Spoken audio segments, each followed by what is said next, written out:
But yeah. Peace, y'all. This is Views from the 7 podcast. This your guy Spence. I'm joining my homeboys, Ivan. What's good? Skinny. Yeah. SO. Yes, sir. Wifey in the building. Ew. February 7th. Yes. Adult back to school jam. Come jam out with us. No pun. Tickets available now. Should be in everybody's bio, man. Come out, kick it with us. We got full crew today. Yeah. Y'all got your outfits? Nah, Just man. talking about that. Nope. It just hit me that the shit I could afford in high school is still unaffordable. So. Like what? A Vizu? Nigga, your ball jeans expensive as a motherfucker. Like one something? Bro, Saucony's like Jordans right now. You hear this? No, are they? They still selling Sauconys? Focus. Yes. But Saucony's yes. always been ugly. And they low-key my expensive God. now. They are expensive. That's crazy. Sauconys are? Yes. How did that happen? And they hundreds. Oh, hell no. No. Are they really? Yes. That's insane. Like hundreds? They weren't even hundreds back then, were they? Exactly. No. They were like 60. They're like 150, 140, something like that. I just looked. I was like, these are Sauconys. And I'm not going to wear these a lot.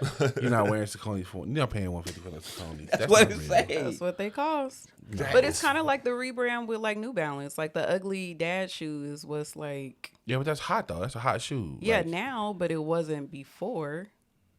New Balances never went out of style. They just weren't this super popular shoe. No, well, back then when niggas wore dad shoes, they wore the Walmart dad shoes. Listen, Oh, they got some brown and a lot of gold older Sauconys.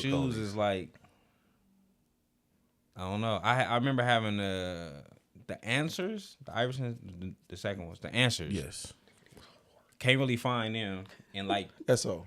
the You wouldn't rock original these? color. No. You want And to they rock don't have these? I wouldn't buy them because they don't have a DMX bubble in them. No, They don't have a DMX bubble. You know for those of us who had them or knew about them, they had the DMX technology in the shoe. Like now, the shoe looks the same, but they don't have the tech, so it's just They hard don't have plastic. it. It's just hard plastic. That's true. Yeah, man. A lot of that shit that's nostalgia, man. Shit. I guess that's how our ancestors felt. Like now I'm starting, even the kids, like they starting to dress like we did. Mm-hmm. Yeah, Like early 2000s. That's the Yeah. shit that's back in the, you know. You got shoes that just been in every era, but it's like you don't want to wear them. Although I still don't, I'll never be able to get with the bell bottom look. Like the motherfucking pants just take over the whole shoe. That just, you had them on last time. I know I did. And it's just not, you know what I'm saying? It's, you know, shout out to my baby for getting them for me, but that's something I could just never, like that's y'all, you know what I mean? What about the boot cut though? You can bring the boot cut back. Boot cut is You crazy. can bring the boot cut back. I got faith in you. Boy, you wear some boot cut jeans around me, boy. It'd be a ugly scene. I don't think I'm gonna stop bagging on you. But yeah, man, February 7th, man. Iveen, What's going on? what's been up, man? Not shit, man. Staying out the way. I just got back in town. I went to Buffalo to see my son play basketball. I popped up on him. I'll probably never do that again. How cold was it? Cold as shit. You got a jacket for that type of weather?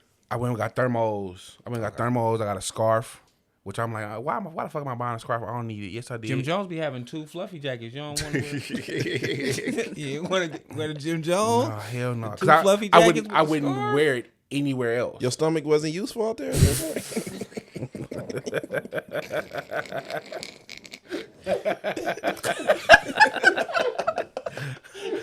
That's a good one. I like that. I like that. That was a good one. You know what? That shit definitely store heat.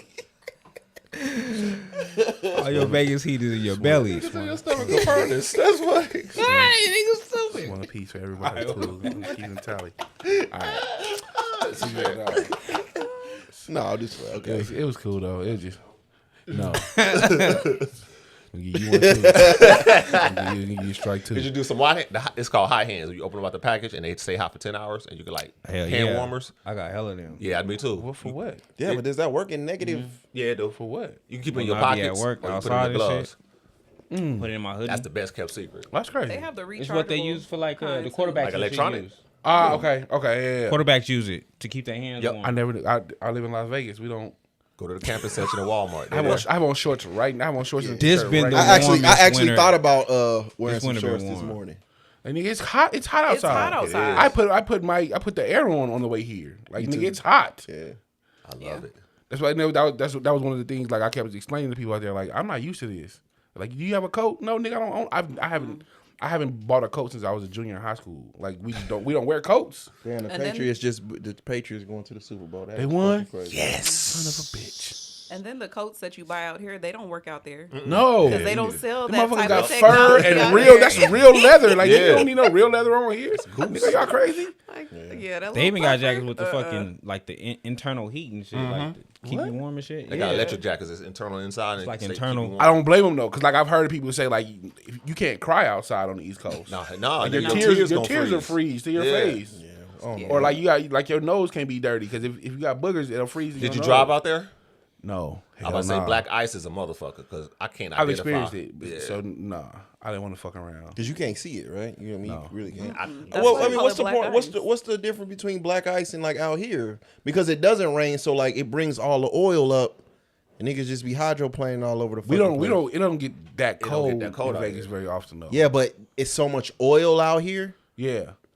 and it doesn't rain a lot. So when it does rain, all the roads are slippery. But you already got traction though.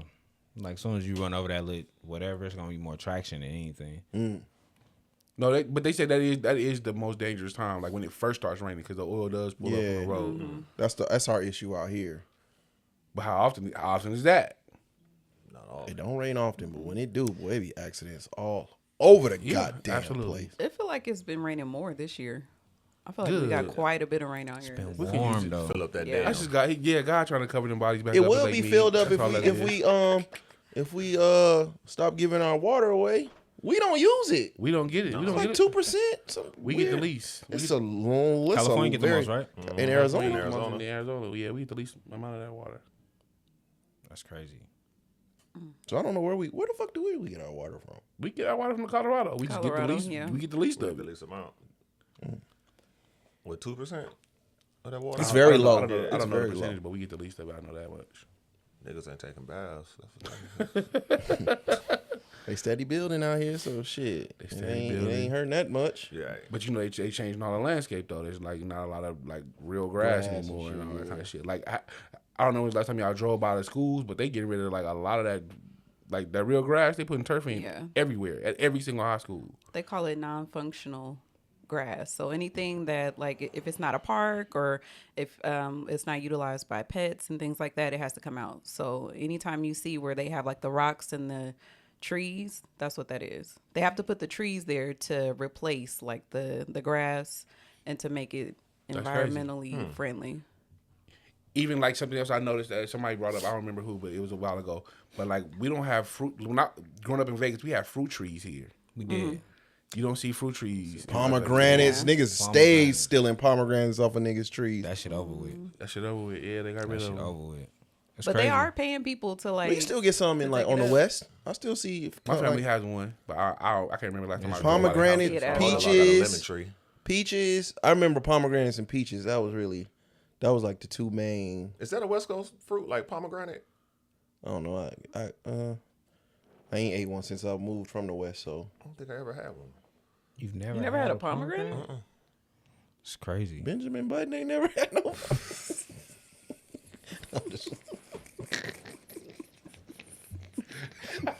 I'm just playing. Not just playing. That's crazy.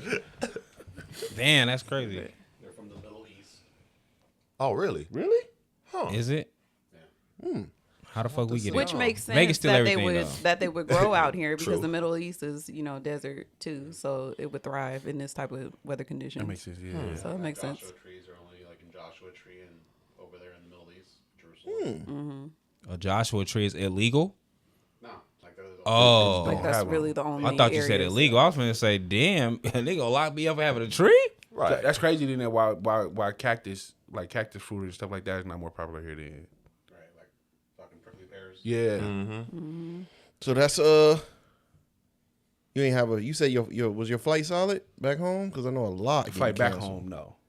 My first flight was canceled, and then we left New York late because they had to de-ice the plane. So by the time I got to my gate, and literally the gate we landed at and the gate I was supposed to take off from were right across from each other. And by the time we got there, the gates were closed. So I had to sit in Denver for 7 hours. Ooh, Jesus! I had to sit in Denver at What the the airport for fuck 7 did you hours. do for 7 hours? Sit there. You ain't leave? You ain't go I home? was just out. No, go where? I about to say Denver airport kind of far out. And it was supposed to be cold out there. They said it was some winter shit going on out there too. So I was like, the one person I know 2 people. I called one. They didn't come. They're on my shit list. The other person I knew in Denver was murdered a year ago. So I don't know anybody in Denver, so I didn't have nowhere to go. So I just sat there looking like angry man. That's When you was crazy. in Buffalo, did you go to like the? Nope. You ain't go nowhere to eat. I didn't know. I didn't How go did you anywhere. feel about that? I mean, I ain't gonna lie. I didn't go I anywhere. felt for you that day. They eat That's where the buffalo wings. they eat buffalo. Yeah, that's where it wings. come from. Yeah. No, I'm talking about the day of the Sentencing? sentencing. I felt for you that day, Oh, man. yeah.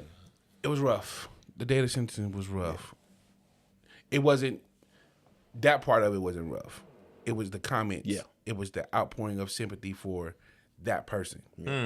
It was a lot of. I knew him. He wasn't that. He was so polite. He was so kind. He was so nice. And I can't disregard anybody else's No, experience yes, you that can. The nice person doesn't do that. not even that. Like that's just not my experience. Because I know her. I know her, and I knew of. I didn't know him. I've seen him once or twice, but I didn't know him. But I knew of him through her and through my experience with her. So my experience with him was a completely different. Like he's nice and polite to y'all because where do y'all see him at? You see him at. Somebody said he was their delivery person. Somebody said his family went to their church. Da da da. Okay, so you get the nice version. The person I knew was the nigga that was stalking. The person that they talk about in the paper, that the stalker. That's the version of him I knew. Directly, he stalked my page. Fact. I saw it. I told you about it. He stalked my page. I knew he was stalking her. The night Vinci had a game night, she was with me at the game night, and she looked up. She's like, I have 100 missed calls from this person Jesus. In one night? That was so in one night, in like a 2-hour span. We were there for like 2 hours, I think. Had 100 missed calls. When I dropped her off, he was there. When I left, when she called me back later after everything happened, she was like, he had a gun on him, and the security had to escort him out of the casino. Da da da. So I know the version that I read about in the paper. That's the version of him I knew. So everything that they say is valid to me. So y'all saying, well, he wasn't that person. Yes, he was. Maybe not to you because you didn't experience him in that realm. I did. So I know. And it's a lot of shit I know that I just don't speak on out of respect for her. Out of just, Yeah. So it was rough. So seeing I saw some shit where it was like, what kind of pussy did she have to make bro act like that? I seen some wild shit. I saw it was a lot. It was a lot. I seen a lot. It was a lot. So it Cause just I hopped on a post that was like, I'm like, bro, y'all. That's why if I see something crazy, I'm probably just sliding in the group chat. But Yeah. you got to be careful with that because everybody's like connected in some way. yeah. And next thing you know, that could be one of your folks. Could easily be one of your folks in one of the magazines. And It was a bunch of different like It weird posts, sucks. and I was skipping the shit. I was skipping them, but then I was like, come on now, this is crazy. You know what I'm saying? Like, because when I'm seeing other dudes say that, my thing is, I don't mess with men, so I don't know what the fuck men do. You know what I'm saying? Like in that realm, you can't tell me what type of nigga he is unless y'all was fucking. Yeah. You don't know if he gonna stalk you or not. You know what I'm saying? Unless he got some of your booty. So why is this a conversation right now? Why are you telling me how good of a person he was as a friend to you? You know what I'm saying? Like these are two different things. I think like, the hardest part is you like to, people like to put their own thoughts and feelings onto another situation. Yeah. that's the weird So part. that is what like pisses me off even more. That I've been through it. It was like, nigga, you have no idea what the fuck you talking about. But then you try to realize that they only putting they shit onto your situation. And then a lot of motherfuckers be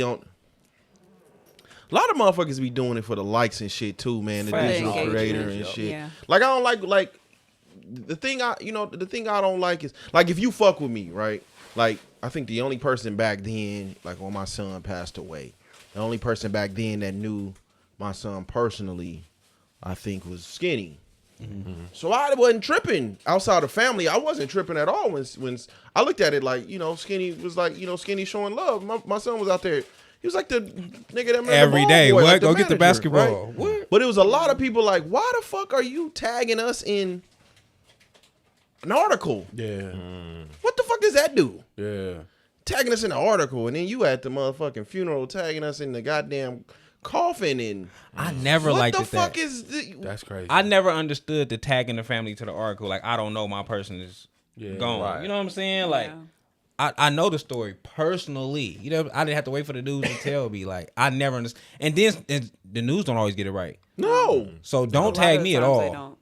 Yeah. Like, I never understood that. So when that day I logged in, I said, "Yep, it's gonna be one of them days. I'll see y'all tomorrow." Man, listen. But I could tell, you could kind of tell where that day was going because it's such a high profile case. And again, so many people are connected, man, that it be them ones where they be in everybody business, and then when the shit happen to them, it's like, oh, can y'all respect my privacy? No. No, we're not. We're gonna talk about your family the way you talk about everybody else. Yeah, it's a revolving door, man. It's a revolving door. I definitely try to run from them topics.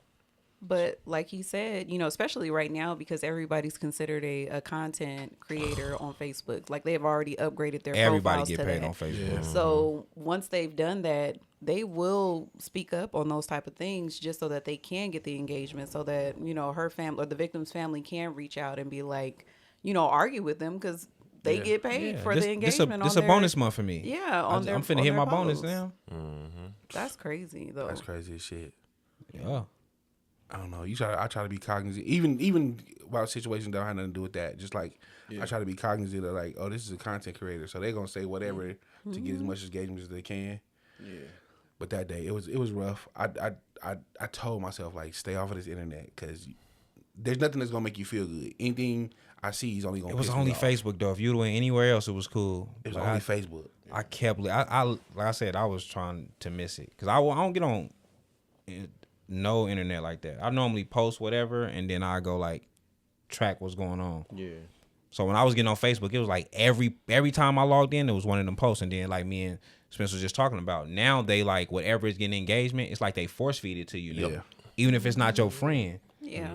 So I'm just seeing all type of shit that had to do with that. These people, I don't even know these people. Yeah. That's the, I mean, we talk about it often, but that's, to me, it's the Trump factor, man. Like, niggas you go to what gets the most engagement. Like, it sucks, man. It sucks. And I be trying to tell my kids, but they don't be trying to hear what the fuck I gotta say. They don't be trying to hear, but I'm like, man, you know, because we so stuck in these phones, man, it make you feel like, one, the world is small as shit, and two, that there ain't no happiness nowhere. Yeah. Right. But all you gotta do, just put the phone down for a minute and go outside. Touch some grass. How many times do you hear misogyny outside of your phone? Outside of your phone. I'm glad you said that. How many times do you hear about politics outside of your phone? Not really. Politics I do hear. I've never heard the word patriarchy in real life though. Nobody's ever verbally said patriarchy ever in my life. Trauma. All them Bro, psychology I words. I thought in 2026 we was gonna leave therapist words alone. Yeah. Leave it to the therapist, but They nah, I don't hear it that often. Like, I'll probably hear about politics like maybe if I'm one-on-one with a person or in passing. Yeah. But the way it is on the internet, no. Yeah. You know what I'm saying? agree. No. Yeah. I don't. I mean, put the phone down for a minute. Like, there is some happiness out there. Just go get it. Niggas get on these phones and be in these boxes, and they be on it for hours and hours, and you get swallowed up by it. And all of a sudden, niggas just walking around here just unhappy, and that's just because you just inside of this. Yeah. You know. That's why I don't watch the news either. Oh my God. I don't watch the news. If something bad is going on, somebody got to directly tell me about it. Cause It's I like don't if watch it the news. bleeds, it leads times Yes. 1 million right now. There's nothing positive happening on the news. For real. But if it's like the Matrix, man. Once you in the Matrix, it's hard to get out that bitch, man. You know what I'm saying? Like the news and social media, how you thinking that's doomsday all every of day. Minneapolis. Yeah. No. But that's the world we live in, man. Everything's a reaction channel. Everybody's digital creators. And now just more people are making money off of it. It's not the news no more. You know what I'm saying? It's not the news no more. It's not just everybody's trying to make money off of this shit. Yeah. What's y'all number one news source y'all go to? Twitter. They had a particular show or channel? No, I just watch Twitter? well, I've always when I was in the movement, man, shout out to my bro Shaka. When I first met Shaka in the when I was getting into activism, right? Shaka was the first one to pull me to the side and said, bro, don't join nothing, but study it all. And that shit stuck with me. Right? So while I was always into the movements and because I seen the movement like evolve a few times while I was in it, right? And while I was there, but there was always a distance. I never ingrained myself all the way into it, Right. to where this is who I am, right? Yeah. It was just kind of like, I'm here, and I'm here because I care, but I'm not joining nothing. Yeah. That's not, you know what I'm saying? So he's like, yeah, man, study it all. When what's my brother? What's the brother that came out here from Chicago? Stretch? No. What's his name? Geo. He came out here from Chicago. Okay. 10 toes down. What was he? Not the chairman. He was a chairman of the Black Panther. Real ingrained. Okay. Right? This ain't no. I'm from headquarters. Yeah. A lot of people flock to that because it's a different energy. Yeah. Now we ain't just talking about just nigga activism with a billboard. Nigga, it's like, okay, well, what would you do if? Be ready for that. You know what I mean? That type shit. And I still, in my mind, I was like, man, this shit right here is crazy. Like, this is crazy. Right? This is really fucking crazy. But I get it. You know what I'm saying? You got to be ready for it. Yeah. You know? But I could see how a lot of people flock to that. Gio was probably one of them people where you would deem an agitator. Okay. Right? Stretch was more so the getting people together. We shall overcome, and Okay. you know what I mean. He was. So you seeing all levels of it, and then you have the intellectuals. So I'm seeing activism from different levels. It's not all just nigga, we just going out there and we protest. Yeah. That's one small portion of it, right? But now it's like everybody's in like this pot. It ain't levels no more. Everybody's in this pot, and everybody's making money off of it now. The game has changed. Yeah. So for those that's inside the matrix, I don't see how they're gonna ever get out, because that's all you know what I'm saying? That is all you see, you feel. You wake up, go to sleep, and Have paid protesters always been a thing? yeah. Yeah. I mean, you think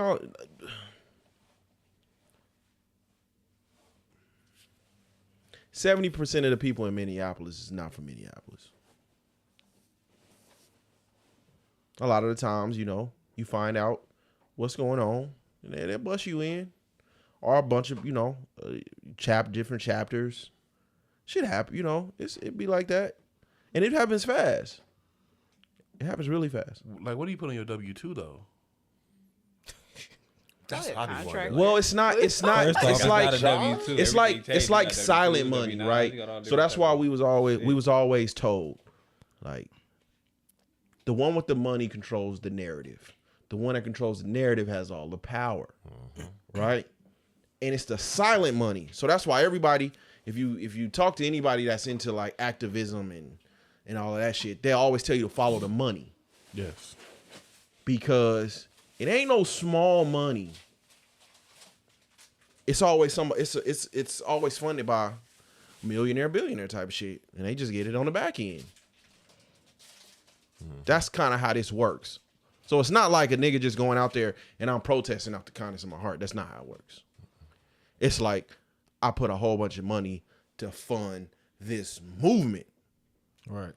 I'm saying, how do people get like? Is it like a paycheck, or they just like hand you like a? So it'd be like the millionaire or the billionaire either gives it to the politician gives it to the movement breaks it down. It's kind of like that, like a job. It's the pyramid. Okay. Like a job. Hierarchy Yeah. give it to the what? The business give it to the managers, the Or a manager. nonprofit. Okay, so it's a nonprofit. Some are nonprofit. Some. Like Okay. Black Lives Matter. Okay. So the thing with Black Lives Matter is they was getting all those donations and was keeping them. Buying houses. So next thing you know, they got these big ass houses. Yeah.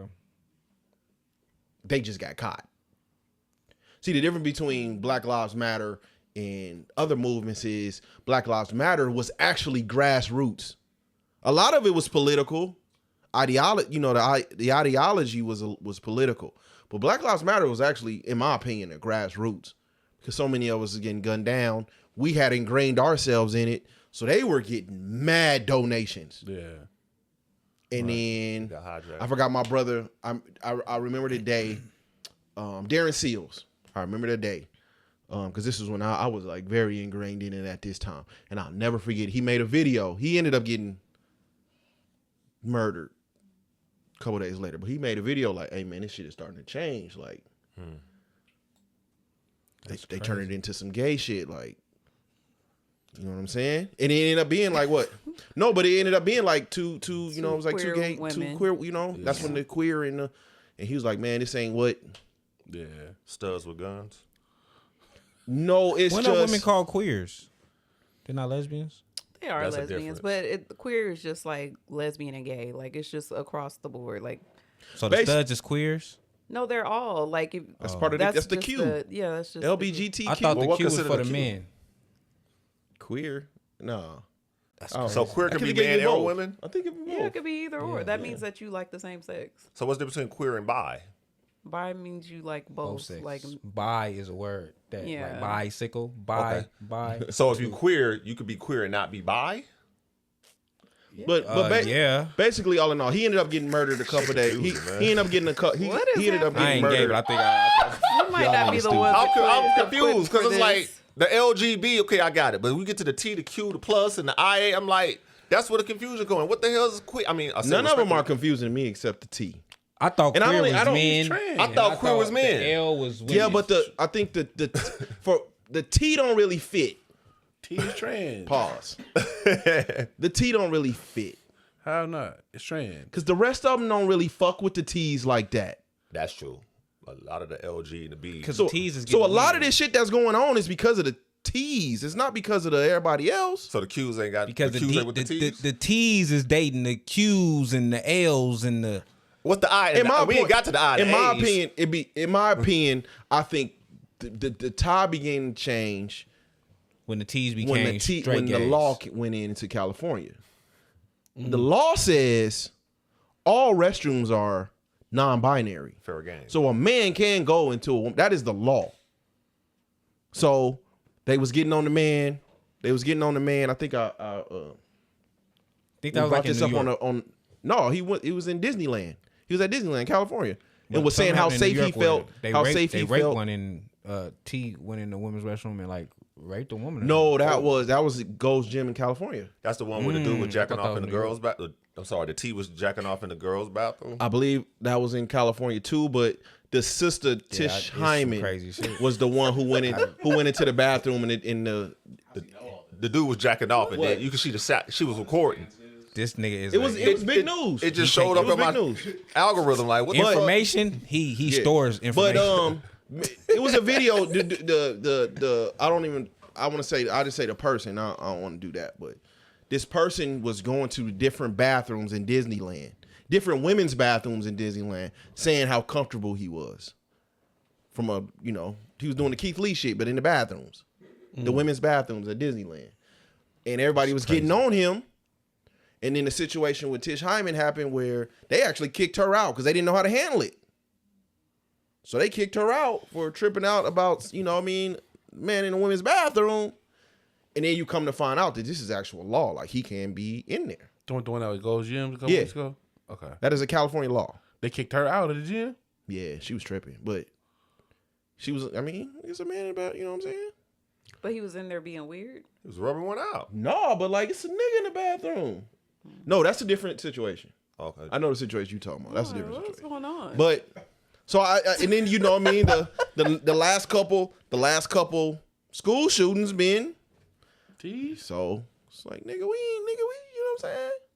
Right. I just like a little bit of pussy or some bussy. Like, nigga, we went from this to school shootings. Like, How was they peeing before all this shit? Like, what bathroom was they going to beforehand? See you. That's my thing. Like, why is we changing this? Why are we making such an uproar about this shit? How I was remember they you was going to the peeing bathroom before? 15 years ago. Keep that shit going. Because they want to go where they identify. But man, come on, man. You got to sit there and make everybody else uncomfortable with this shit. I'm not worried about anybody else. I'm worried about how I identify on the inside. But you got to be worried about your kid going to the bathroom and then they have to encounter that, and that might be just a weird awkward situation. Your kid That I got to encounter it understand. regardless, though. That I understand. But for me, If like, they come in the mail room, they in the mail bathroom standing up with a BBL and At the shit, gym, your kid gonna think that's normal? But men ain't tripping about a stud going in the man bathroom. We don't give a fuck. You're not talking about a stud, but if they got a BBL and they like a full-fledged woman, and then you and your son walk in, I he's might give a standing up. fuck. If I walk in the bathroom and stud is in there, I'm going to, you know what? I don't know. I don't feel I comfortable. don't know. At the gym, they just put a billboard on the bathroom thing and just be like, hey man, there's a woman cleaning the bathroom.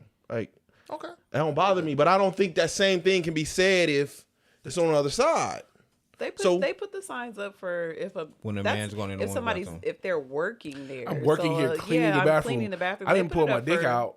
And But pee we in the pulling our bathroom. dick out to piss, and this But motherfucker they just block it off so you can't go in there when she's in there, right? no. Oh. We gonna piss and shit and fuck it. We rolling, like, you know what I'm saying? But so I think the T's are being outcasted right now. So, and it's so unpopular. I don't know how.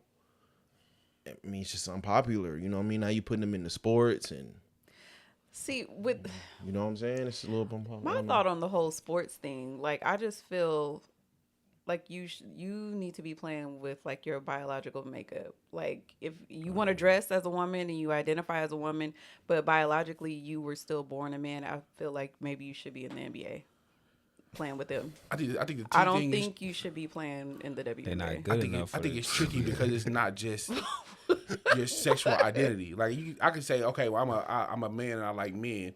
That has nothing to do with like how I interact biologically in the world, though. You get what I'm saying? Like if I'm a man, I feel like I'm a woman. I'm gonna start. It's not just who I'm attracted to sexually, because when you talk about gays and lesbians, and I obviously I don't want to pretend like I'm a expert on the subject, and this is my field because I know we do have listeners that are. Yeah, not. So I'm just saying, like, you know, it's not just who I interact with sexually; it's who I interact with in the world. Like being a T, like I was born with a set of body parts, but I'm interacting with the world as if I have a different set of body parts. I have a different physical makeup, and that's where it's like going too far. but scientifically, you still have like Yes. the same build and makeup of a man. Like Yeah, there's no way absolutely. for you to like I don't want you wrestling my daughter. Me either. Because that's what you identify as. I feel like you should still wrestle other men. Dress how you want to dress and identify as however you want to identify. But if as far as like sports and things, I really think that you should be competing against the Absolutely. people that you are biologically built like. I agree. So I don't know. I don't know, man. Or I don't have your give a own fuck. league. I don't really give. The Or only have thing your own is, league. Have your own league. the only thing is, I don't know how I feel about my kids going in the bathroom and there's a man in there. I won't like it. I know how I feel. I don't like it. And the sports, that's where That's what I'm saying. That's what the T thing is more in how the you T interact. the T is kind of is you know, it's How tricky. do y'all, because all of you guys have daughters. Well, the majority of y'all have daughters. How do y'all like I got young men. I don't give a fuck what you when they were little, how did y'all handle like taking them to the restroom and stuff? You would take them into the men's with you, or Very rarely. When my daughters were young, I was still with their mom. So if we was out, she would take them? Yeah. Yeah. I took I took Zah baby in the men's bathroom, but most of the time I try to like I will ask like, do y'all have a Co-ed. family bathroom? bathroom? Yeah. Usually they had that Everyone, big ass yeah. bathroom though that got the thing where you can lay them on and shit. The little what's that thing? changing They have station? that Off in the there for wall. you? The changing station. Yeah, they do. Oh, okay. Yeah, Not everywhere. No, it's not like widespread, but they have them. I will go in the men's bathroom though. I'll take Zah baby in and we'll go inside the stall and I'll stand in the stall with her, come out with her, all that. I don't know how the fuck we went off Yeah, the it's fucking crazy. road. But basically, yeah, Darren Seals, when Black Lives Matter first dropped, when Black Lives Matter first dropped, he was like, hey man, this is turning into some gay shit, you know what I'm saying? And this ain't what this we was on, and then a couple days later he gone. So and then them ladies just got caught not too long ago. Big ass houses and But like I said, I know a few of them that does it because they care. Most of them are getting paid though. That's crazy. But what muddies the water now, right, is most movements aren't supposed to be, the ideology is not supposed to be left or right leaning. Is If it? that makes sense. Now it feels like, because, in my opinion, the left has done such a great job at painting Trump to be the Antichrist. Now you got activists basically working for the left at this point. Yeah. That's where I'm fucked up at. Like, now the whole game fucked up. Now you got the, you know what I'm saying? You got the activists, you got the fake Black Panthers out there, you got what the working for the Democrats? What? What? That's crazy. Is it any like field or movement where integrity wins over money? No. It's crazy. Cause all these Yeah. like when you got the movement that you really supposed to be caring about Black lives, or you really supposed to care about the kids or whatever, like, and then once money get involved, integrity and Goes out the window. What about Stop Asian Hate? You don't think that was That was money. That was crazy. that was money too? That was money. money. I don't know. Even I mean, church, like when you look at all like the mega Integrity churches and just stuff don't like that, it's win. no, and it's really no. He has to go and make the integrity at rules. all. it's crazy. yeah, I don't know. They be asking for like write-offs and stuff too. That's the part that's crazy, because The their churches? stuff is because it's like for their medical bills. I've seen like mega pastors like submit because their income doesn't count because they're part of the clergy. Yeah. So they can submit like for a write-off for like private like hospitals and stuff for you to just write off their bills. Oh, that's I love. don't know. The relationship Crazy. between church, state, and Shit. activism Maybe I need has to be a always been pastor. very murky. Just real, huh? history. Just history-wise, it's always been super murky. Like, so everything is not all what it seems, is just what I'll say. And I heard something on TV. I said, man, let me go look this shit up. Something ain't right. If you look at the man's approval rating, it's probably higher than it should be. Trump. He probably in the 60s, 70s. And at the point, he's higher than Obama at the same point. And that there is nuts to me. So I don't know. And somebody got to shut his wife up. God damn. Michelle. She been trending all week. Michelle? Yeah, like What'd she do? she's basically saying like I don't want to be known for like his just being. She's like she don't want to be known just as his wife, which isn't bad, but it's like, why you don't never say nothing good about my nigga, man? She has a podcast now, right? Shit's Yeah, she was on somebody else shit though. But it's like she don't never got nothing good to say about bro, man. I don't know. But I don't know. But you know how clickbait works. We know Yeah. how clickbait works, so I never I can't be mad at her, like nigga, because she's highly educated as well. Yeah. So for me to be reduced to, I feel like they do that with everybody though. Like Steph Curry wife, anybody wife. Anytime they she- get somewhere and they talk. No, I wanna be a good a lawyer. lot I of think the what- stuff where I seen where they slander her, like when you go watch the full podcast, Yeah. she is really giving it up for her husband. Yeah. Like she's I not just think with slandering him. Michelle, bro, she don't never say nothing good about him ever. I ain't never seen a full podcast, but yeah, not with Michelle. It's so ugly, man. Just man, be careful out there, man. Sometimes you just gotta put them phones down, man. You know what I mean? It really I'm at the point now where I'm trying to ingrain myself back into the matrix. Like I've been out so long, nigga ain't really been posting and shit like that. I've been trying to get mine, and I'm like, I don't know if I want to get back in it. It's like being off caffeine for a minute. And then you get back into it's like just jumping back into the matrix, man. But it ain't never nothing good, bro. Yeah. It ain't nothing good. You would think the fucking world is burning down on that bitch. Oh, shit. And then, I say, you know what? Let me get off this shit, man. Let me go on Facebook where my real niggas at. You know what I'm saying? Because it's people I know personally. Facebook is the worst place to go. But it's like I know people on Facebook personally. Yeah. But then you get on there and be like, The people you know personally are digital creators. All of them. They're all digital creators. Like I don't even want to talk to nobody I know personally on there. Like text me. feel like the only people that's happy. It feel like the only people that's happy is the hoes, man. Hell, they not happy either. I don't know if you didn't pay attention. They're not having a good time either. Sad right now. hoes out here. Boy. The hoes ain't happy Hoes no is more. getting beat up and some more shit. Oh Jesus! All right, but man, shout out, man. Just unplug. That's all I'm asking right now. It's too ugly out there, and white folks fighting white folks, man. No nothing good ever comes from that. Shit, a Revolutionary War, baby. That's how America was founded. White people fighting white people. I know, but That's a fact. I know it ain't ever no real protest unless the colors in the middle or in the front. But when white people fight white people, scares me. Why? Cause white people don't fight fair, man. That is true.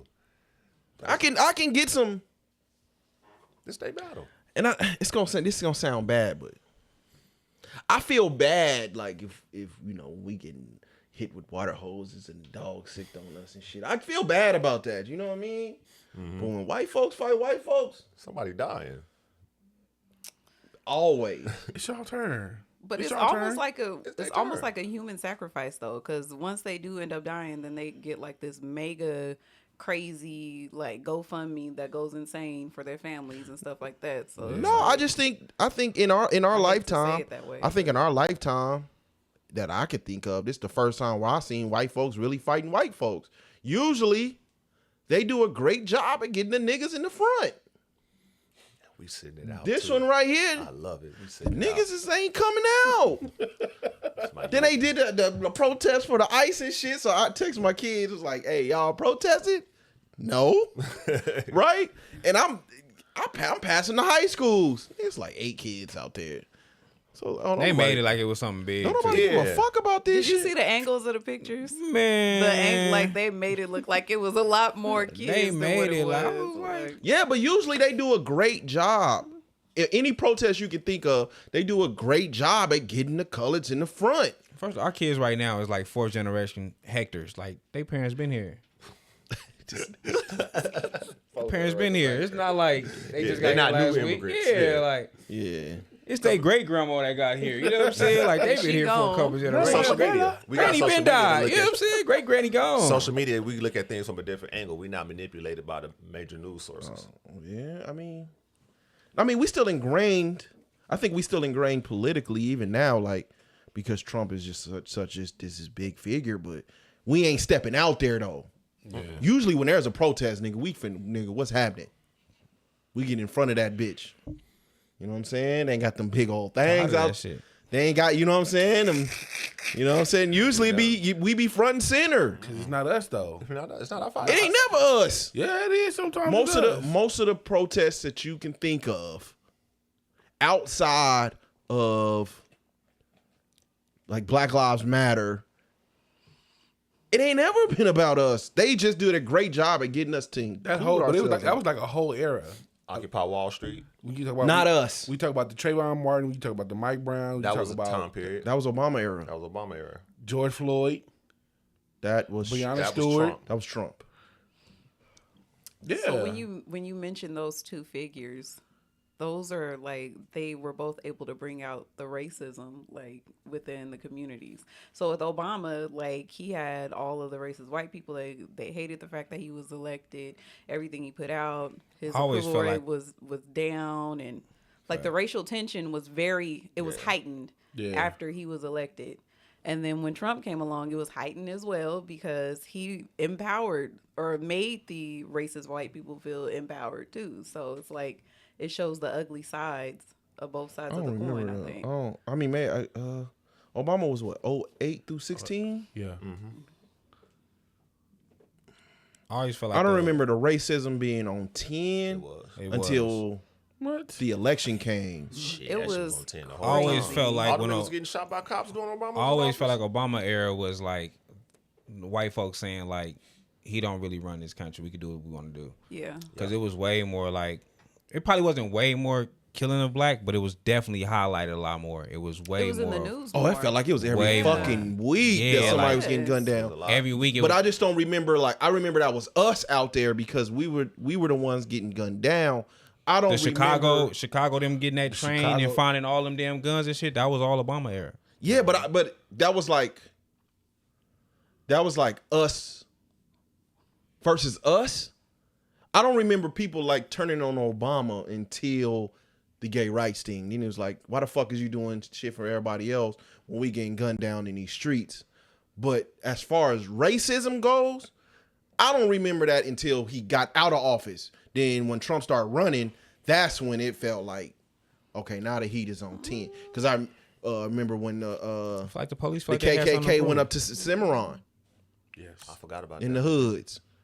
Obama was still in office with the election of. I don't know if you. I think he might have been out of office because we had him at Cimarron and they had him at our review. But you still gotta. Yeah. You have to, in my opinion, you got to blame them for all of this because I wholeheartedly believe Bernie Sanders would have beat Trump in 2016. Shit, no. But the Democrats wasn't believe fucking so. with Bernie. They wanted Hillary, and then she lost. I believe Bernie would have won too. I think America did. Well, I mean, technically Hillary won. No, Hillary lost. Hillary won the popular vote. She won She the was popular vote. She didn't win the electoral vote. So she won though. More people felt like she was the better president. No, that's not how this works. you gotta win an electoral vote. Period. I don't think the electoral thing is, from my understanding, the end all be all either. I Why think not? it's nuanced from what I read. That's not necessarily the whole picture. I think America got tired of career politicians, and they wanted something different. That's why Trump slid in. And as my uncle say, they so tired of a nigga, the president, they'll get anybody after him. Which, No, he was going when Trump first started running. He was going out Republicans. yeah, but that was during the second Obama. No, when he started the primaries and 16? shit, he was Yeah. going at Republicans, and that's when everybody was like, "Oh, okay, he may be for real." Like he going at the Bushes and the Cheneys and Yeah, we tired of career like, nigga, politicians. you know what I'm in saying? That's why politics, they niggas all fucked wild. with him. But I wholeheartedly believe Bernie Sanders would have beat him in 2016. I do too. He still That was the talking last same time shit. I felt like I was gonna vote. In 2016, I was wholeheartedly gonna vote for Bernie Sanders You ain't vote in for 2016. 2016? I didn't even vote for 2016 when I started to see like, oh, these niggas cheating to get Hillary in there. Yeah, They was doing all type of dirty shit, what Democrats do. and so I was like, I'm cool. I ain't vote I since. wasn't voting for Hillary anyway. See, I ain't vote since. I But did, and I felt so ashamed Disgusted. she got my vote. of myself. I said I'm never leaving this voting booth again. Like voting for the lesser of two evils. Fuck you and fuck that. I don't because I know that it's been 2 elections since then, and one of them you had the option to not vote for somebody. That was this one. That just went by. Because the one before that you had to. Yeah.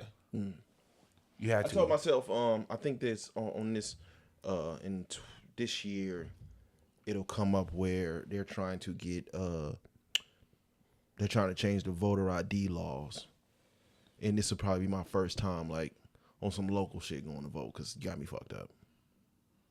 Damn right. Well, you don't need your ID to. Oh hell nah. You don't need your That's ID to I'm vote. voting against that shit. So this probably like Let me go put my vote in. because I fuck like I'm almost at the I point. feel tricky. I feel like I am at a, as far as immigration goes, I am at a standstill, honestly. Okay. Right? Because it's fucked up in some of these countries. It is. It is. I went to Turks. Them niggas out there starving. Yeah. I wouldn't be mad if a nigga tried to swim the ocean and get to the U.S. I can't be mad. Like, you know what I'm saying? I feel for you. But y'all not going to them white communities. Y'all coming where we at. Because we're poor. If I had to swim here to get here, that means I'm broke. And I'm poor, so I'm going with the poor people. but that takes away our opportunities. Takes away our opportunities. Why are 30 plus, why are fucking 30, 40 plus motherfuckers, they're taking all the entry level jobs. Now my kids can't get jobs. I don't think it's fair a nigga from somewhere else could come here and have the same opportunity as me and be on the same even playing. You shouldn't be, I'm sorry, you shouldn't have fucking gray hair being a lifeguard at Doolittle. Or why the fuck is your old ass at Sky Zone monitoring kids jumping and shit? That's all they can get. But them entry level gigs that's taken away. You ain't supposed to be here, my nigga. This is I feel the this same is way. some shit that these are the nigga. When's the last time you walked in the shoe? All them niggas old. Shoe Palace? Hell yeah. Your kids at Shoe Palace.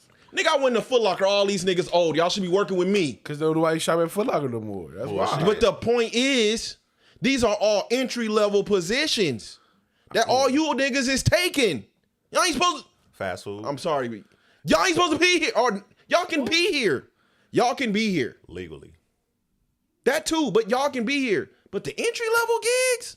No, my kids, nigga. My That's where you kids. draw the line? Bro, I swear, no, I'm Struck a nerve. I'm trying to, yeah, because y'all done got me fucked up. Now. But I took my daughter to Capriati's to get a job. That's an entry level job. Yeah.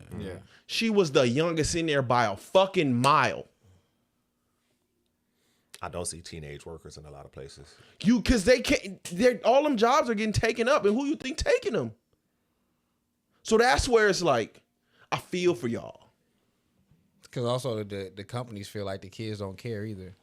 Yeah. But it's not that they don't care. It's like the AAU shit all over again. Why would I go to this young kid when I'm gonna get this adult? It's tricky. I feel like it's tricky because if I'm a company, if I'm looking at it, if I know you, I know you don't know all your rights. Like if this is an American kid, they know their rights. They know, nigga, I have so many days to call off, or I have somebody I can ask my parents, like, is this right? Like if it's somebody that's illegal, that you gonna shut the fuck up and do what I tell you to do. And I can pay you cheaper. I can pay you cheaper. I don't gotta promote. I don't gotta do none of the other shit. So nobody had got it, right? Nobody had got it. So I posted the Martin Luther King clip. And I'm like, are y'all hearing what he's saying? All this shit it ain't nothing change. Politics don't change. It just keeps evolving. But he's basically saying, like, at their time, you giving all the white peasants, you giving them an economic grounding to stand on when they get over here. Yeah. So we know y'all got the money. In our community here, it's like, you just got to pull yourself up by your bootstraps. Yep. What's the difference now? You giving these niggas housing, you giving them funding. And what else was just? It's the same shit. Yeah, we just saw it with the South African, the white people from South Africa. No, they over there getting murked though. So that ain't our problem. Y'all shouldn't be there in the first place. That's They was Africa. born It's there. white It's South Africans. Africa. So what? So you going against Elon now? Yes, I'm not saying they bring them over here without, but they getting niggas. They taking their land over there. Because niggas are tired. It's a lot of it's a lot of switches over there on the. Niggas are tired. Why are y'all here? Like why are y'all in the country where y'all are the minority, but y'all have the most economic power here? I don't know. Not I even don't the know continent. We're not even talking about the continent of Africa. The country of South Africa. That's the thing, though, Ivan. In totality, I don't know if whites have all the economic power no more. We don't know what the 1% looks like. That's the issue. We don't know what the 1% looks like. But what the 1% do that is so great is they make it feel like it's only whites because it keeps it a race issue. Dr. King ain't start getting knocked off until he started talking about class. I think it's classism more than racism. What's my brother from Chicago? God damn, I feel bad that I'm missing his. Fred Hampton. Hoover was like, oh, he can pour whites in. No. You gotta go. When you start getting into class, now you talking about getting to like the real money issues. Now when you start fucking with the 1%, now we got a problem. Y'all can the race shit is for the peasants. Yeah. When you start talking about class, I don't know what the 1% look like. Niggas, it's rich whites, it's rich blacks, it's rich Chinese. But what they are good at is unity. We don't know what the fuck the closest to the 1% that we know of is goddamn the NFL owners. But the 1%. Them the only ones that really show themselves outside of goddamn, what's my name for the Balmer for the Clippers. 1% pay the majority of the taxes though. Yes. Yeah. Oh yeah. Who the fuck? So they should have more control because they pay more taxes. They put No. more into the system. No. Why not? Money rules. You just said never, money rules. You don't, but that is the truth though. That's why like California is going to shits because so much of the 1% is leaving.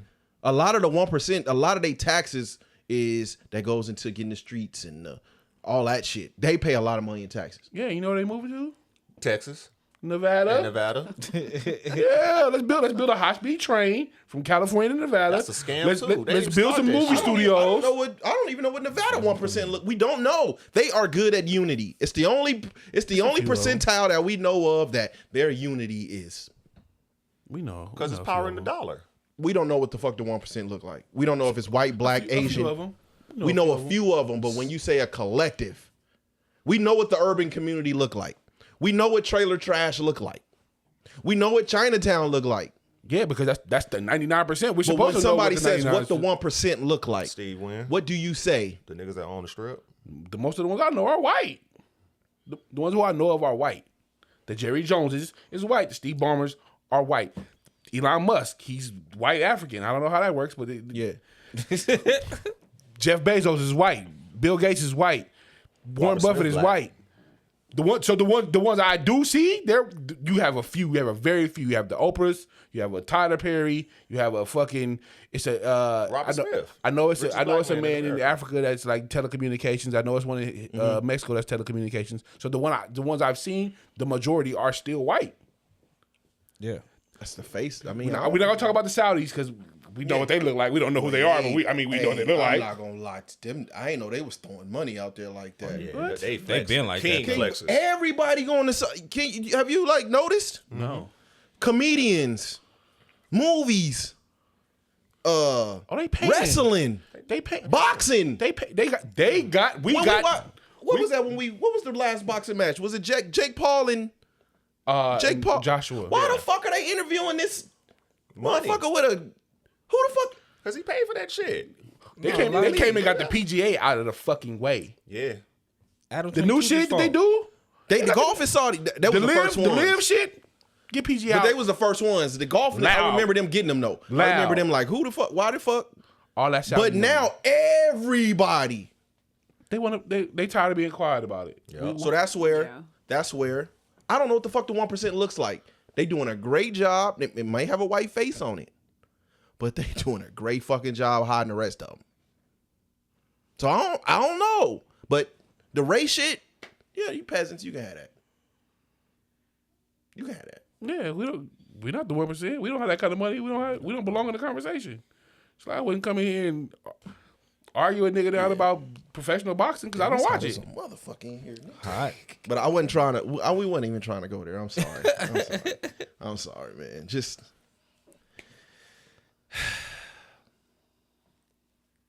unplug for a minute. That's all. Skinny, what's up, bro? Nigga, the episode over with. I told you it's been a couple weeks, man. We podding today. Not much, man. I actually waited to come here. My daughter like boys. No, no. Nah, baby. Fucked up, man. How you find out? That's my problem. That's the problem, SO. I keep secretly fucking finding out. I never fucking know. It always like a hey, boom. Is that baby? Yeah, Yes, hurt my heart, man. No studs for you. Man. She back at the house. She was staying with her mom. She had started school and she had to. It was closer for her to get to school over there. Okay. So she back at the house, but I guess weekend her mom then was gone and Zah Baby invited people over to the house and it was dudes and girls. She didn't invite her boyfriend to her At a house. dish day party? She would not invite no nigga to my I would house. say she just called you a bitch right to your face. Yeah, You just nah. accepted it. Nah, she ain't did that. She ain't did that. He can't come hang out? Nah, I don't even know of a boyfriend. She still ain't telling me that. Like, you know what I'm saying? Like, So how you find out? that's how I found out. Because she invited some people over to her mom's house. It was dudes and girls. Okay. So when I put together the ratio, Oh, it was one extra dude. no, it was a dude to every girl. Okay. Yeah, so that's she- how that you means she found had- out. So when I put the ratio, like, she didn't say it, but I'm like, how many dudes is over here? So then when they said the number, I'm like, okay, how many girls is over here? Oh, that's even. Oh, this was like a 2-man mission type shit. You know what I'm saying? Oh, you motherfucker. You supposed to be gay. I got a homeboy for your homegirl. Yeah. My bad, y'all. Gay. I got a text that kind of fucked me up a little bit, but You supposed to my be bad. Huh? gay, No, bro. one of my coworkers passed away and shit. And Oh, yeah, shit. so his fam asked me to come to the funeral, and I'm like, 1, it's a funeral. 2, it's a funeral. 3, it's on a Saturday. So yeah, shout out, man. Shout out. I ain't never been invited to a funeral work. before. That's crazy. It's crazy. That is wild. How did that make you feel? But I'm sorry, my bad. Get My bad. invited to a funeral? Oh. It's like being invited. It fucked me up, bro. Yeah. I was gonna make a post on Facebook and I was like, nah, I'm gonna wait till the pod. Yeah, 'cause y'all know I tripped out on my daughter the other day. liking boys. No, hell no. She don't like no boys. She like Congratulations. girls, but the problem is, it's like my kids don't understand the power that they have in my hand. I got PTSD, so I'm tripping. She was like, "Oh, this so much for it being my birthday." Well, I'm tripping. Right? So, my daughter, it's her 18th birthday. Before nigga, we usually get we get her a cake and shit, right? Next thing I know, a motherfucking cake being ordered to the door. It's her birthday. She 18 now. All right, do your thing. She all on the phone with it. Now, shit that used to be like sacred to us and shit like, nigga, we gotta sing happy birthday. Well, hold on, the bitch on the phone. Like, that's what we doing, this type shit, right? Okay. So now I'm starting to ask questions. Now my antennas is up. Like, you know what I'm saying? Dad used to be out in the field. How long you been knowing this girl? First of all, she don't even live out here. I don't know where the fuck she at. She from Florida. The girl What from part of That's a Florida? long way. Like mother, like daughter. Hope she don't look like Kodak, but if she do, shout out. No, right? she's a pretty girl. So I said, how long you been knowing this girl? Since late December. Okay. This bitch could be a Somalian.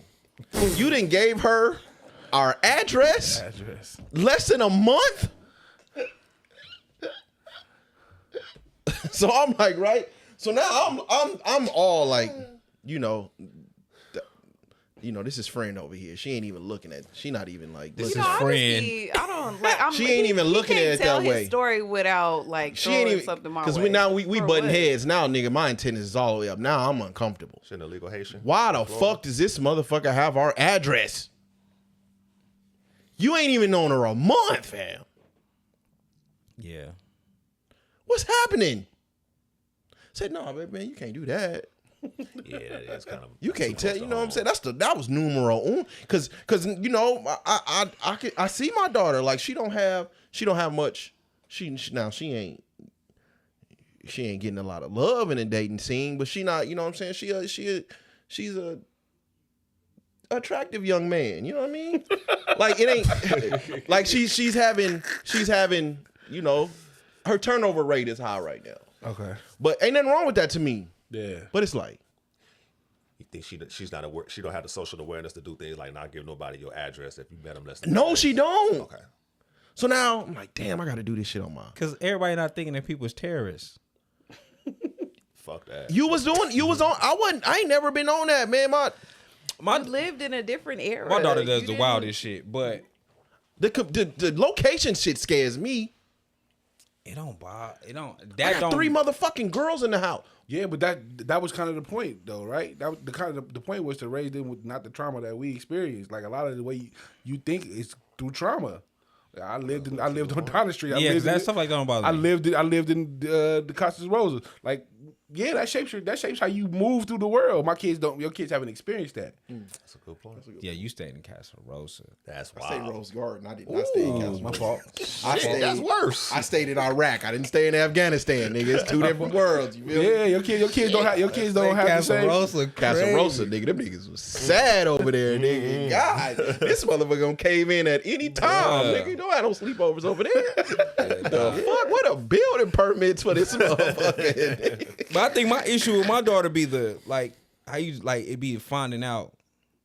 Like I don't know. Like when I found out she was liking girls, that was like I didn't know. It wasn't like, oh, that I like girls. It wasn't like there wasn't no Discussion. there wasn't no discussion. It was just like, boom, I like girls. And I was mad and happy at the same time because it was like, That's what you asked for, though. that is what I asked for. But I still don't want to help y'all interact with each other. You feel me? Yeah, Like I get it. let her come spend a night or Yeah. I don't know. You know what I'm saying? Like I still want to be a parent in this situation. Yeah, Yeah. I get you. You know what I'm saying? Okay. So I didn't like the fact of just I don't be knowing. And then her mama is always like friend. So that'd be my issue. Like even the situation while my daughter at my house now, like what happened Saturday. Y'all didn't tell me till Thursday. Yeah. Because it was starting to blow up in your household. Now let me call the dad. I should have knew this Saturday or at least Sunday. Yeah. You know what I'm saying? Like because what she did overall was disrespectful. But I should have knew when the act happened. Yeah. You know what I'm saying? So y'all tell me Thursday. I come to be the dad, and my daughter said something that was fucked up, but it was real. So I had to she was like, I ain't do it on your watch. Yeah. True. That was true, but damn, you got me fucked up. That's what I said. I think I would. Damn. See, this is where me and her be butting heads at because. Can you leave me out here? No, this is where me and her be because it be like no, because Women be the friends. yeah, they take advantage of that shit, and I think it's uber important to be equally yoked parenting wise. Like, nigga, what if whenever my mom and dad argued, I took advantage of that time. Me too. When I think the worst I ever got was when my dad moved out. Oh, I'm tripping. That was the I'm best part for tripping me. because I knew I could do what the fuck I wanted to do when my mom was in the house. If it was just my mom, I'm doing what the fuck I want to do. Facts. And my mom's in her own world. But that just don't stop with boys. Everybody takes advantage of especially if I know you the friend, now you just a cool uncle. They was definitely being friends. They had like this group chat. Like when I'm being the parent in the situation, like no, like this is over. You know what I'm saying? She like, oh, let me show you something. I'm reading the text message and it's like buddy. It's like talking to her sister. Yeah. And she like, see, like you wouldn't be this nice to me type shit. And I'm like, damn, you know what I'm saying? Like, and I'm trying to parent the situation, but I'm like, okay. I even went to my pops. Like, my pops was like, if they didn't give a fuck, why you give a fuck? And I'm like, Good point. because That's your daughter. and it's disrespectful at the end of the day. Yeah. Like, I'm speaking on disrespect, period. Yeah. You got to learn how to be respectful, period. Yeah. You know what I'm saying? Yeah. Like, your mom is in a whole nother relationship.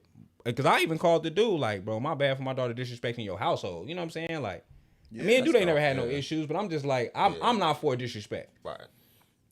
So it was just a disrespect, period. But then it was like, damn, like, so I kind of like lightened up on the punishment because I'm like, well, you feel me? It was 5 days of heaven until everything blew up. You know what I'm saying? Like, y'all was cool. Y'all didn't. This happened Saturday. Y'all didn't call me. Nobody said nothing. I didn't hear nothing. I find out Thursday. Now when I go over there, now I'm tripping with my daughter. I'm tripping with my son. I'm tripping with my other daughter. Like I'm tripping with all these grown motherfuckers because I'm like, y'all would allow this to be a thing. Mm-hmm. My son like, nah, pop, no, listen, that's a girl thing. They getting their own little group chat. It don't got nothing like pull me out of it. You know what I'm saying? Like, I'm like, nah, cause y'all allow certain shit, and then once it blow up, then it's an issue. Yeah. And like I keep telling my daughter, like, you keep allowing them to throw you under the bus. When I found out she had got her first tattoo, everybody knew. Everybody knew but me. So when I seen the tat and I'm tripping, everybody is like acting like they don't know. So now when she in trouble and I take her phone and all this shit happen, as soon as I give her phone back, she like, let me show you something. Everybody knew. My mom knew. To the fucking choir. You think they keep you in the dark just because they don't want to hear your reaction? I don't give a fuck why y'all keep me in the door. Because my thing is, I lost, like, when I lost my nephew, right? I don't find out all the stupid shit my nephew was in until he dies. Yeah. You know what I'm saying? That's the thing I tell my daughter. Yeah. Like, y'all keeping shit a secret. It's making it worse. Well, Because by the time I find out, It's it's too late. You can't put fire extinguisher on. that's the thing though, and That's more common in a lot of households. no, it's the fact that you don't recognize how many women that you deal with on a daily basis that had no father figure around, that had no men around. Right. And so now you growing up with these people and they don't know how to respect when there's what the fuck he doing? I'm just saying. Now you dealing with a whole bunch of motherfuckers that don't know how to. Or a whole bunch of men that didn't grow up with men around them too. That's right. You have both. So it's both. So it's not just women. A lot of people don't that know how didn't to. grow up. But what I'm Grow up in a household saying with a father is present. you don't respect. What I'm saying is you don't respect a father figure until some real shit come around. Now we got to be Superman. That was my issue. You got to put the fire extinguisher out. It's all good. Everybody, you want to be the friend. You have to nip it in the You bud. want to be the friend. You want to be the good parent. You want to be all of this shit. And then when the shit hits the fan, when some real shit happens, The answer is no. The answer is no. For me, the answer is no. Like, no. Like, oh, he over here doing X, Y, Z. No. No. Because I tried to nip this shit in the bud early, and y'all told me I can't tell y'all what to do in your household. Cool. I'm going to respect that. So, when he's on my time, he's going to respect my rules. But when he's over there, I'm going to let y'all do your thing. When shit hit the fan over there, though, don't come over here asking me to be Superman. That's the same shit my dad said, and that's when my daughter was like, "It didn't happen on your watch." I understand it, but I don't, because this is still disrespect. it's not supposed to happen. It don't on your matter watch. when it happens. It shouldn't happen. To me, it did. For me in my situation, it did, because it's like I tried to work as a team. Y'all told me I can't tell you what to do at your house. Cool, I'm respect that. Over here, he has rules though. Oh, he has rules and guidelines he has to follow, and now I can see how me holding my ground, how me operating that. I see how it's manifested. I see. So there was a point where he was having trouble, right? Having trouble with following the rules or whatever the fuck. Not on my watch. When he over here, he know exactly what the fuck to do. I don't have no issue with him not taking out the trash. He know. I don't have no issue with him making up the bed. He know. Like I was that.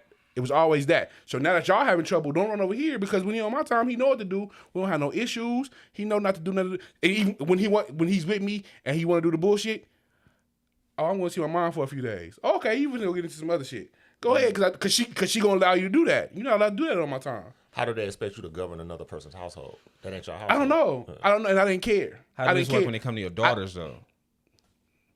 My daughters don't have the same personality. Because I think, man, like, I raised my nephews, right? And I think as boys start to become men, they start to realize, like, manipulation and foul shit between women and all the different shit that goes on. You know what I'm saying? Like, I think they start to recognize that. So they lean to push towards the shit the father was doing. Like, I pushed towards what my dad was doing a lot more than what my sister was pushing towards what my dad was doing and saying. You know what I'm saying? Like, she more so was like, you know what I'm saying? Like, so that's my fear with my daughter. Like, my sister's a great woman. She turned out great. You know what I'm saying?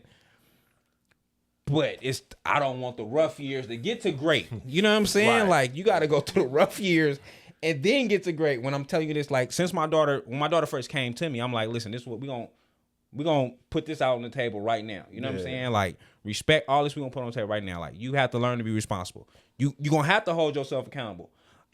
Now I know that other lady over there probably not accountable, but over here you have to hold yourself accountable. You know what I'm saying? Like, and then when shit go bad, I'll be fair with you enough to say, you figure out how we finna do this punishment because you know what you did wrong. What would you will? You know what I'm saying? Like, we got to figure that out. Like, you gonna have to do that over here. So when we're having these different conversations, same as I told her this time, like, you not tired of getting thrown under the bus, bro? Like, Right. they keep throwing you under the bus, and then now you hear crying and you can't believe it, but they just did this last time. Right. Now listen, when you take your ass over there to the women's prison, keep playing, you gonna realize. And that's when pops get all the phone calls. Yeah, they not gonna now you calling me, you know what I'm saying? Like, you gonna realize, like, damn, they really will. Yeah, they not riding for you like you think they riding for you. They not, and it's, to me, it's fucked up. You know what I'm saying? Because I'm seeing you, like I tell my daughter all the time, like, you are the female version of me. You're not as bad, but I see the slick shit you do. Because I did it with my mom and dad. My mama acting crazy, I'm finna go stay with my dad for a couple of days. You feel me? Then my dad do something that I feel like Dad, you ain't finna let the hoes come over? I'm going back to my mom's house. My mom gonna let the hoes come over. Right. You know what I'm Mom's saying? gonna let the hoes come over. Let the hoes come over. Mom gonna let the hoes come over. You not. Okay, I gotta go over here. But as I got older, I understood my dad playing. Oh, I get it now. But they got 15, 16. I ain't understand what you was doing. Yeah. And I'm looking at my daughter the same way. Like, you doing it because it's easy over there. Like, I told her mama, like, man, you had a rule. You feel me? Like, I get on the boy ass, you get on the girl's ass. You ain't never had no issues out of the boy. He right now 23-6'4" ain't gonna play with you because I've been on his ass since he was a kid. Yeah. Why do I have to keep coming into this situation? Where is this? Right. You know what I'm saying? You gotta rough her up or something, nigga. Slap her, slam her, do something. Risk jail one time, cause I'm risking it. You know what I'm saying? Like, but she be cool, and then when it happens, then it's like, oh, like, no, we didn't know. Like, y'all did know, and that's what she keeps showing me. Like, no, they keep telling you they didn't know, but they knew. But I'm telling her, like, you're not tired of getting thrown under the bus. Like, I think, to me, that's the thing. Like, when you look at your kids, like, you're not tired of getting thrown under the bus. You feel me? Like, cause now that she like boys, now I'm like, you finna let a nigga beat you up. That's how I look at it now. I automatically take it through. You gonna let a nigga run over you because you letting them throw you under the bus. So you're not gonna care if this nigga throw you under the bus. This nigga say, hey, hold the pistol. You gonna put that motherfucker in your purse. That's how I look at it. You finna take a charge because I know so many females that took the charge. See, okay, let me ask you something though. When I even say that's my PTSD. It's definitely my PTSD. Taking over, that's not it. Because I know what we did to the, you know what I'm saying? We in the car with the females. It was like, man, put the gun in your purse. They can't. Oh, the dude officer can't search you. I'm But see, that was my thing at the. See, but that was my thing. That was my thing at the original OG of this conversation. though, Skinny. My thing with the locations. I'm like, bro, do you know how many niggas I know died because Address. bitch gave up your location? My dog. Now a nigga motherfucking know. Now you can Google into the phone and shit. They got your You can Google in what bedroom she in. Jesus. You can, if you like like if you got somebody's location, if you like zoom it up, you can see exactly where they are in the motherfucking house. Yeah. Show my location shit. I ain't never zoomed in like that. Yeah, you zoom in, you can see exactly where they are in the house. That shit to me is so now I got motherfucking That location scares me anyway. I got 3 people in the house. It's 4 women in the house. I don't know how many motherfuckers got our location. That scares the shit out of me. The location shit is that's definitely scary. Like, and then my daughter be around a bunch of hood shit, bro. I told y'all 40 motherfuckers pulled up to my house to fight my kid. What? Wait, whoa, nigga, we didn't hear this story. Yeah. Oh, that's when I was getting into it with the thing. Million man fight. Nigga, so when I was staying into my apartment before, I moved the next week. Holy shit. When I was staying in my apartment, I come home from work and she just rambling on the phone talking crazy. My son neck at the door. Tizzle's son come to the door. So I'm like, what the fuck? You know what I'm saying? What y'all doing over here? My son don't pop up. Nigga, I don't see you. What you doing over here? Oh, Desire called me. Desire, what you calling for? She don't say nothing. So I'm like, hey boy, what you here for? He like, man, Dad. So he break it down. Like, he don't play with me. Yeah. He break it down. Dad, this is what's going on. I'm like, all right, whatever. You know what I'm saying? Yeah. Go. And they not finna pull up. Literally. I'm in the house. I'm chilling. I'm finna lay down. He like, Pop, stay outside. I go outside. It's like 8 cars. God damn. 40 kids hopping out of cars. And Zabe supposed to get a one-on-one. Oh, hell no. That's not happening. That's not. She did get the one-on-one because he had his thing. So he made sure that she got her one-on-one. She got her one-on-one. After that was over, boom, y'all go home. The kids like, nigga, fuck you. You know what I'm saying? Like, you our size type shit. You know what I'm saying? Like, they looking at me like, we can try you. Hey, gotta make some calls. That nigga a student too. Like, no, we not done. Yeah, we can try you. That's a student too, nigga. So I'm like, Zah, baby, go back to the Backpack house. in. You know what I'm saying? So when we talk about it, she tell me like one of her friends that she used to be cool with, that used to come to the house, Yeah. was with them. See? So I'm like, now once I'm like, well, who is these little girls? Once I figure everything out, oh, they all from the coast. Okay. Now I could put. Yeah. Two together, yeah. Now I can start doing some shit. You know what I'm saying? Now I can figure some shit out. Hey man, look, yo people. Yeah. Oh, we didn't know that was like. Now I can figure some shit out. But at the time, I'm like, Who the fuck is this? girl, you done had 40 people. One thing you don't ever give a motherfucker my address, especially on the. On that Oh, type of hey, shit. But see, Skinny, that's the thing though. Like with my daughter, nigga, like even though this one right here is like some out of state shit, you know, right now it's scammers in my universe, man. It is. So now that's what, you know what I'm saying. That's where my mind is at. Like nigga probably can do some little things with your address. I don't know, but what I Locations scare do me know, anyway. but what I do know, if my daughter is having a high turnover rate when it comes to rate is hilarious. when it comes to a relationship, at some point, somebody may try her on that. Like that's just life. Like, Yeah. no, nigga, like we not this can't end until we got a box. And so the last time this happened with my older daughter, I don't like to, I don't really like to go that far. But some older folks got involved. Now I gotta call. Now I gotta scare some people. She can get a little crazy over here too, but that's not my get down. I'm not into, I'm not really into that. Yeah, I get it. But what if this person was an ex-friend that had your address, that know where you live at, that know your situation? Yeah. Now, I don't understand. Y'all can just be cool. Why do these motherfuckers need you where you are? I think that's my gift and a curse of finding out like she's like, I don't know if she still like girls or not, but that's my gift and a curse. Because boy, listen, what I've learned is the messiness of girls is beyond. Man. Listen, And I got 3 Yeah. in the house with me right now. Are you talking about girls that like girls? girls, or girls that like girls and girls Yeah. in general. They got a high domestic violence rate. Yes, So- they do. Yes, they do. So that's Like my to fight thing each though. other. Like, you know what I'm saying? My daughter comes to me. I try to be OG style, Yeah. right? I was like that the only girls really that my parents met was the ones I end up having kids by, unfortunately. 'Cause, yeah, right? It would have been too many. But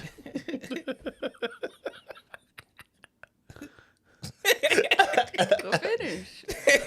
no, because He I only was went going to with say the something. evidence. I was going to say something so ignorant, but You're saying ignorant stuff. so- Might as well add on. I to try it the to whole be, time. I'm on that time too. Like, you know what I mean? Like, let me know when it's somebody special.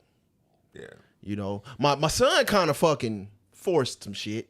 I think I want. And I was hot in my soul, nigga. I'm hot. Like, you know how I feel about this. And then 2 days later, you ain't even with the bitch no more. Right? So, it takes some of that out. Like, you know what I mean? Like, I want to be that type of parent where you come to me when I know you. Like, I met my oldest daughter's boyfriend, right?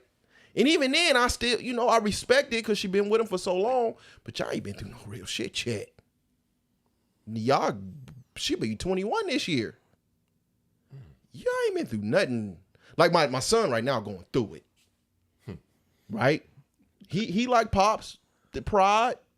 pride, and so he living with his girlfriend right now.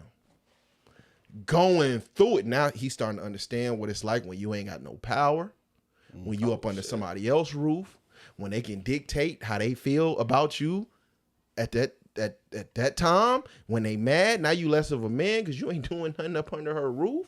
She can make you feel like that you should be there, that she don't want you there. Yeah. All this shit, right? Oh, no, they going through it. Money, all that, right? My daughter and her boyfriend still in the honeymoon phase because she can come home when she want to. She still got her room. She comes home. She work. She go to her boyfriend's house for a couple hours and shit, and she come home. They still in the honeymoon phase. They ain't had no real shit yet. We don't know what that's gonna look like.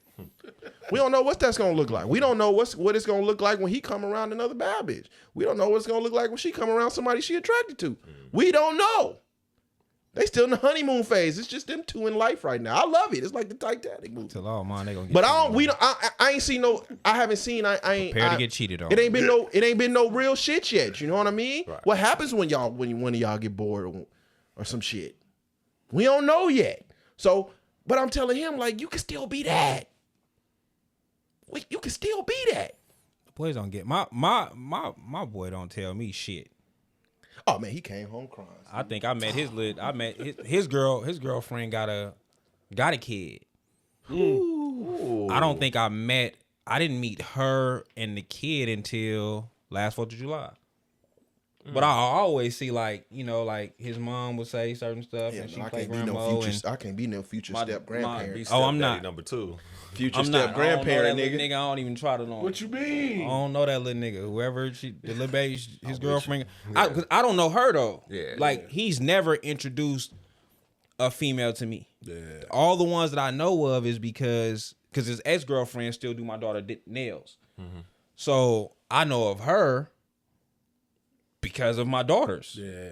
He won't introduce me to nobody. He don't introduce me to nobody. So I don't know of that. Solid. Yeah. So, but I want to know something. Yeah. I don't like surprise shit. The only one, my daughter just turned 20. 20, she turned 20? Yeah. She's the only one that will randomly hit me like when she came for the 4th of July. She was like, "It's this dude I'm kind of liking. I've been on like 2 dates." Like she would kind of level set it. I low key don't even tell me if you're getting beat on. See, that's my fear though. Don't tell me. Tell me when you ready to leave. Yes. I'm with you. Don't tell me when you getting beat on. I'm with you on that. Because now, if you do something, Skinny already know. Nigga, me and we finna go crazy. Right. Yeah. And then you gonna go. And then next thing I know, you're back with him. She back with this nigga. What the fuck are we doing, fam? Mm-hmm. So don't tell me when you get beat on. But when you ready to leave, all right, Pops is there. I'm with you on that. But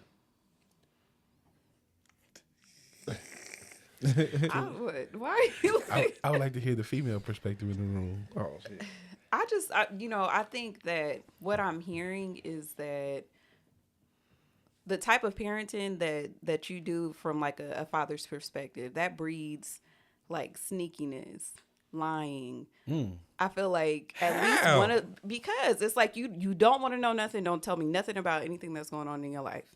And then when something terrible happens, then it's like, oh, well, they call me when the shit hits the fan. But what about those in-between stages? Like, I feel like it's important for at least one of the parents to know what's going on with their kids. Just take what we said from 0 to 10. I didn't say. What do you mean? I didn't say I don't want to hear about anything. So you just spent about 20-30 minutes giving your perspective, and then I say something flip my for shit. 2 minutes, and then you gonna tell me how to say what I want to say. You got me feeling like Trump over here. No, because that's the truth. I said you don't. I do not care about. I don't care to meet every person my kids are dating. Okay. I don't care about that, and that is perfectly fine. And that don't equate to. I don't want to hear anything. You can have your perspective. You can have the way that you choose to parent. That is okay. Don't flip my fucking words. No, you can do what you want to do. However, what I'm saying is, I feel like it's important. I feel like it's important. I feel like it's important for at least one of the for at least one of the parents to know what's going on with their kids. I don't want my kids enduring abuse. I don't care how long they talking to whoever. I want to know, who are you around? Yeah. Who's influencing you? What got you feeling like this? So if that makes me a friend, then I will be the friend. But even when you become the friend, do you like, what's the information that we need to know as fathers? Like, that's what I don't like about when my baby mamas do the friend shit, is because you pick and choose what information you be a parent too. Be their friend, but let me know something.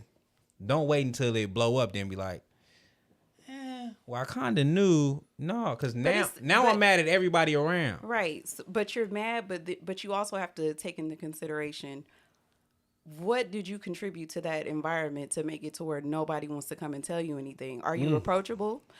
Can I come and talk to you without can I come and talk to you without you blowing up and flipping it on me? Now me and you into it because I knew something that you didn't know because your child wasn't comfortable with coming and talking to you. It depends on when you told me. That's my issue. It's on when you if when it happened, when it was an issue, you came to me like, look, this is kind of what's, and I kind of got some pregame me a little bit. Right. But now when you wait and it's like, yeah, I already kind of knew. Now it's like, okay, I got to kill everybody. My thing is, right, I don't give a fuck I'm an adult. I don't care to be in kids' business. I'm not sitting on my phone checking where my kids are. Yeah. I'm not, that's not what I'm doing. Me and my kids have talks, but I like to keep them surface level for two reasons. One, I know they ain't going through nothing crazy. I know they not. You don't know if you don't talk to them. What did I say at the beginning, but Ivy? That's a luxury. I'm gonna get a conversation if it's some real shit happening. I know that. So they gonna come to dad if some real shit is going on. It's a luxury to be able to sit down and not have to look to see where your kids are, or to have those deeper conversations, because you are not somebody that they're gonna come to until shit hits the fan. Like that's a luxury. My daughter to not have to deal with my daughter will get up. With your my kids. daughter will get up with the expectation that she is going to take her to work. Not can you? You are taking me to work. What does that say? Who set that level of expectation? My kids know. But when I'm at work, guess who takes her to work when he's there? Dad. No. It's like, what are we talking there about? Was a difference. What are we talking about? Like, don't get on here and start filing fake grievances because you be doing the same shit. It's cool when they ask you to come and pick them up. As long as they give you a heads up in the morning, then you gonna take them. So we're doing the same thing. We're literally doing the same thing. If you don't fucking tell, I get up in the morning, right? I get up in the morning. And I know what I'm doing for the day. I know what I'm doing for the day. And I'm going to ask all y'all, what do y'all got going on? I don't have no problem taking her to work if you tell me before my day starts. But he got a problem with me taking these her to work. motherfuckers. My daughter, one of the kids, one of the kids to be like, I get out. She knows she get out of school at like 9:50. Right? If you let her, she'll text you at 9:45 to come get her from school. Now you got me fucked up. Find your way home. You don't like the last minute shit. No, I like ain't nothing wrong with a little bit of structure. My dad like that though. My dad ain't nothing wrong with it. He still take you where you need to go. If you tell me respectfully. So prep me, but I'm still gonna do it. Basically, we do the same shit in the same household. But I get the bullshit. I get talked to crazy if I tell him later, oh, I'm gonna take our daughter to work. Oh, you always hopping. Well, let me parent how I want to parent, and you parent how you want to parent. You run a certain program. Let me run my program how I want to run it. So you have a routine. You don't like the last minute shit. She has a routine. She has a routine. No. Everybody call on me. Literally. The kids call on me. He call on me. I drop everybody off. He don't never have to drive himself to work when I'm off. I literally am running everybody all around fucking Vegas. But when it comes to taking her to work, that's where we draw the line.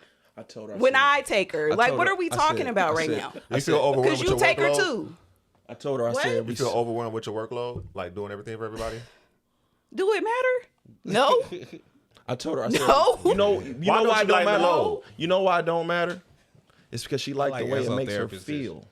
It is because you can tell. You can always tell when shit is brewing before we get up here on these mics because he starts saying slick shit. He'd be like, "Oh yeah, and this one over here," and then when I finally start saying stuff back, then it's like, "Oh, well now here we are." Blah blah blah. Like, come on now. She likes the way shit makes her feel. Helping people makes her feel good, right? So Taking I told her, you to work I told her at a couple 5 weeks a.m. ago. on my off day. I told her this year. I So. I told her this year. So I said. So acts of service is a love language. For her, probably. SO with the therapy. Yeah. But I told her this year. I told her how this that year- worked though. I told her. Before we get, that's not how that worked. What acts of service is a love language? Acts of Acts kindness. of service for her. Like how does your love language is like what makes you feel loved. It's not her doing acts of service. It probably because it's a self-fulfilling thing. I would see think. when she does something for somebody, it like lightens her up. I see it, right? But I told her this year. I said, man, I'm used to being like doing shit on my own. Like I feel like I've been leaning on you too much, right? And then I say, man, respect my time. Respect my time. If I say, this is what time I get off. Which he doesn't. Be there. He'll say, "I'm headed to the yard," and then nothing else. I have That's to why I actually. got to If the I point call now, and say, I get off "Hey, work and start walking." What time do you start getting off? What time do you think you're gonna be off? Are you almost finished? You know, I hate when you ask me that. What? I get off work and start So how am I supposed to know walking. exactly when you're getting off? I get off work and start walking. How often did you do that? So I told her, He did that one time. So look, I told her, I said, He did look, that one time. Look, I told her, I say, look, you ain't even got to worry about picking me up. I'll drive to work. No, that's my thing. No, I'm doing it. I said, no, man, I'm done with that. I'll drive to work. No, that's my thing. No. I don't notice effective communication in this whole situation. Like it's not effective communicating. She told you. She told you what the truth is. I have my program. She have her program. Equally, parenting wise, we're not equally yoked at all. But maybe that's the yin and the yang of parenting. That's an equal balance. She's the friend parent is what I'm getting, and you like to lay down the law. These are the rules and the guidelines. That parenting style is not always yes, effective. but let me. I would think. I don't know. I would say yes, but let me be that. You don't contribute to it. What do you mean? Expound on that. As what's the name would say. I don't want to do that, man. I don't want to do that. But you can read between the lines, motherfucker. SO is a fucking therapist. It's fucking hilarious to me because he do this every time. I'm just trying to get understand. I get it. I think now. I think Why it. y'all laughing I about think asking it was. questions? I think it was much easier. I think it was much easier. SO play therapist I think it's. every I think it's time. much easier when you have younger children. When you have older children, there are 4 women in the house. Finna be 17, 18, 21, and then my wife. Having all women in the house is hard. Shit. They need their own house. On a little group chat, right? All I ask for is some structure. But that's supposed to come from our foundation. But if our foundation don't have no structure, it don't matter what the fuck I do, because then they can jump into their own little group chat, which I know makes her feel good, and have their own little shit going on. But when I'm hearing, so I hear them interact sometimes, right? And I'll be like, and my daughter was like, all right, like, you taking me to work? Like, damn, she has never said you taking me to work. You want to be in the She group asked chat? me. Who? You. Nigga, I'm a machine. I'm a machine, asking. man. No, Okay. I don't care about what that. I don't care about what that. I'm not a. Yeah, that was crazy. What is That was wrong with crazy. You got me fucked up. But, no, I be in my own like little. But it seems like she got it under control though. She just not involving it or bringing it to you because you got your own thing going. So long as she's managing everybody and everything's one copacetic, why did he need to inform you on it? Because you said don't earlier. Nigga, I'm the man of the motherfucking house. What do you mean? That don't mean you have to be informed of everything too. You don't have to micromanage everything. I would think Where are you getting micromanaging from? Now you sounding real motherfucking. Because it sounds like you want to be in the know. That's what it is. That he's calling But then you just said, don't come to me unless some big shit happen. If I come home, she's maintaining everything to where you don't have to be dealing with it. If I come home, I expect, it's an expectation that if I come home, my house better be together. Right. If I come home and it's not, and all you niggas been in the bed, there's going to be a problem. But when dad starts yelling, dad becomes the bad guy instead of us being like, what the fuck is going on in here? That is not, ain't got nothing to do with microman. I don't know where the fuck you got that from. Because you want to be in the know of everything. That sounds like pandering. No, how I get the pander? I'm asking a question. How many times I gotta say it? I don't care to be any opinion that doesn't coincide with yours is pandering. Like, now how did you get pandering out of what he just said? Look at this shit. How? Define pandering. I have a parent that wants to be a kid.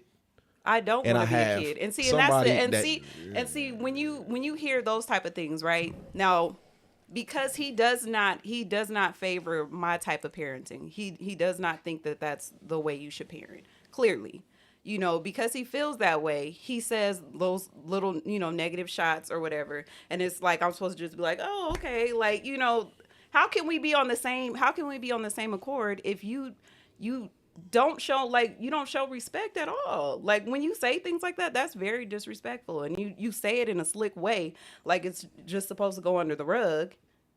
And it's not. It's like that, those type of things, whether it's passive aggressive or not, or straight in your face, like, come on now. I didn't know I was passive aggressive. That is passive aggressive. That's definitely being passive aggressive when you say things like that. Like what? What you just said. Like what? What you just said about my parenting style. If I was passive aggressive, I would have said it in a different way. Got me feeling like a Lana Van Zant in this motherfucker.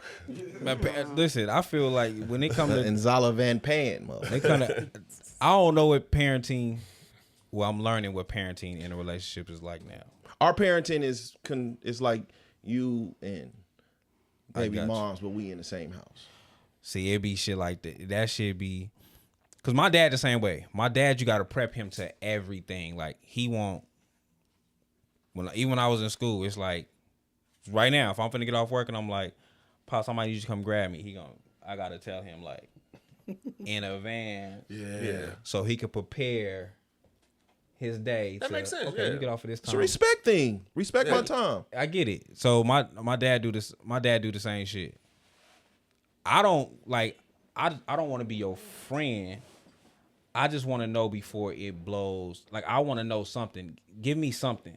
Yeah. Like, I don't want to find out every time in shock. Like, you know what I'm saying? Yeah. Like, I don't want to be shocked every time I find something out. That's my only issue with my kids. Yeah. And then the issue come with the mom when you could have told me. You reach out to me about anything else. You could have reached out and said, this is what's going on. Like I said, simply as finding out the tattoo. You could have been like, your daughter went and got a tattoo. Yeah. Instead of me seeing it. Right. And then me blowing up and doing what all I did. And then y'all like, more so like, I told you he was going to do that. No, y'all could have let me know prior to this happening. Yeah. That'd be my issue. Like, that sounds tell fair. Me before. Yeah, that sounds fair. So I can at least. So, how is that fair? But that sounds. I thought that was micromanaging. He don't want to be micromanaging and knowing things last minute are two different things. We was talking about the last minute thing, which is 9:50, and your daughter called at 9:45 to come pick her up. You saying you want to know earlier ahead of time that she got to be picked up at 9:50. No, micromanaging is if she has a style of managing the kids and maintaining it, if it's not going the way that you want it to go, then you going to go into a tirade when I come home and everybody in the bed and the house ain't clean. What the fuck going on? Then you going to go on your rampage. She's like, what do you mean? I got it all under control. So then you're kind of overseeing her to micromanage what everybody else got going on. But in the same token, you're saying you don't want to be in the know until shit goes bad. That's not what I said. You said that. I said, hold on. Let me say it a little slower. I don't care about being in kids' business. I said, my kids usually come to me when they want to have real conversations about something that's going on. I don't go searching for it. That's not where I'm at. So, but you don't want to be in kid shit though. No. But if my kids come to me and be like, Dad, can we talk? I'm gonna talk to them. Yeah. I done had a few conversations with my daughter about life and her relationship, and you know what I mean? She understands. They got the best of both worlds when it comes to that. So do you feel like they look at you as a friend, like they look at Shanna as a parent? Friend? Absolutely not. I'm not my kids' friends. No. That ain't not happening. So what makes her the friends of the kid, not you? Because she's in the group chat? No. What the Ain't nothing wrong with having a group chat with your kids. I don't know how. I don't know. Respectfully, I'm talking to somebody that don't have children. That's true. I don't. So I'm looking at it on the outside looking in. So I'm looking at it from a different lens. it's a respect thing. Right. It's a respect thing. So at times it feels like my kids only have one parent in the house. That's fine if it's some baby mama, baby daddy shit. Then it's a situation where I can't control what's over there. Yeah. But we in the same house. Right. It's kind of like, now, the house is only being respected when dad is home. Okay, so from somebody who does have kids, right? Do you feel like maybe you're not getting what you're looking for because you're not investing in lighter moments? Like, for me, I have reluctantly become two of my kids' best friends, low key. I know about what's going on at my daughter's school because she tells me the gossip. She tells me what's going on at school. My son, I know all the gossip. Not necessarily gossip, but just, so for me, I feel like it helps when shit does hit the fan. First of all, I'll know about it earlier, and then because we built that rapport, I feel like what I have to say in those moments will hold more weight. Okay. So just for me, listening, like saying, okay, I only want to deal with shit when it gets to a certain level. That's not what I said though. That's the feel. Like, I don't want to be involved in, like you said, you haven't said that verbatim, but like low key you have. Like, I don't want to be involved in kid shit. You don't want to be in the group chat. Okay, where I stand at, Ivan, right? Okay. Is that I'm in the middle of a transition. Okay. So not just with her, but went through life. Okay. Since I've been a parent, I always had to be a disciplinarian. Yes. So now I'm transitioning from disciplinarian to mentor. Yes. I'm not interested in the friend portion until they probably get 21. As far as like the joking and all that shit go, two of them would say they just like me. Like, we'll joke, we'll laugh, but I'm always like, take care of your business first. Yeah, absolutely. They're going to hear my mouth, and they know they're going to hear my mouth. It's not surprising when your business is not taken care of. But your business can't only be taken care of when dad isn't around. Especially when you in a 2-parent household. Okay. So now when dad walks in the house, or when there's a feeling that now dad is coming around, now I got to jump up and try to rush. And when I get around, I can feel it. So, what I think I'm hearing you say, that's non-negotiable. What I think I'm hearing you say is, you feel like you're the only authority figure in the home. That's not a feeling. I am. Mm-hmm. And you would like for you both to be authority figures, like equally. Yes. Doesn't have to be the same. Doesn't have to be the same style, but there has to. I feel like there should be a transition between me being mom and friend. Okay. Is there a possibility that to mom is being a authority figure, it's just not in a way that you would recognize it? Maybe my style of being the authority figure isn't the style that you would do or that you recognize. So to you, it's just me being their friend. Being very surface level, but in some aspects. So there remains a possibility she could be the authority figure that she feels like she wants and needs to be. Yeah, I know there are things that she goes through, going through, that I'll never be able to. Right. Yeah, that's where the best they have the best of both worlds on that front. Okay. But it's always, I have to make sure everybody's business is taken care of. Dad got to put his foot down. Then I got to go back into the mentoring role. That can fuck up some shit sometimes. You know what I mean? Okay, I get how that can happen. I just in the interest of fairness, because mind you, we're talking about mom dealing with everybody else's shit. We're not even talking about whatever other issue she has going on in her own life. We're talking about her managing everybody else's life, and it's just like, I don't want it to seem, or I don't want it to get lost that maybe her, like, authority doesn't have to look the same with everybody. It doesn't. Okay. It don't. Okay. But there has to be a will to say, this is my household. That's not there. According to you. Because everybody does not rule with an iron fist. I don't want my kids to fear me. I don't want them to feel like they can't talk to me about certain things. And if that makes me just the friend and not a good parent, then I will take that by any day. I don't care. Yeah. But, again, we can only speak from our own perspectives. Right. Nobody's talking to our kids right now. Right. Nobody is like, our kids are not here to say, like, I look at you like you're just my friend. You're not my mom. Our children respect both of us as parents. They're very good kids, and they do need some straightening. And I appreciate the fact that when he comes in, that they are going to get up and do what they're supposed to do. Because even when children are like little babies, they know how to manipulate the mom. Of course they do. They know that they can fall out, twist around, act all crazy when they're with their mom, crying and all that good stuff. But when dad comes, they get it together. And y'all don't even have to raise your voice. You don't have to put your hands on them.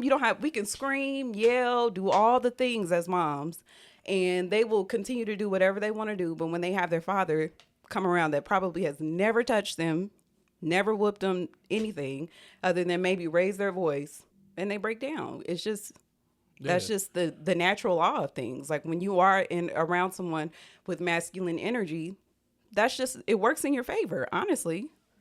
Yeah. And I feel like both roles deserve respect, and our children respect both of us.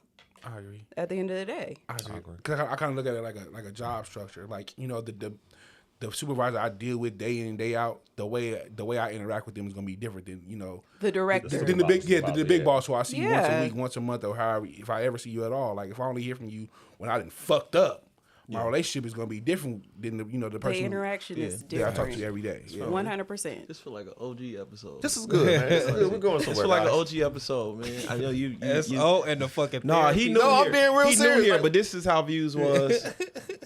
I was This is like COVID views. I get it. This is like COVID views. But no, before we get off of this, I will say the one thing that scares me about having no structure, right, is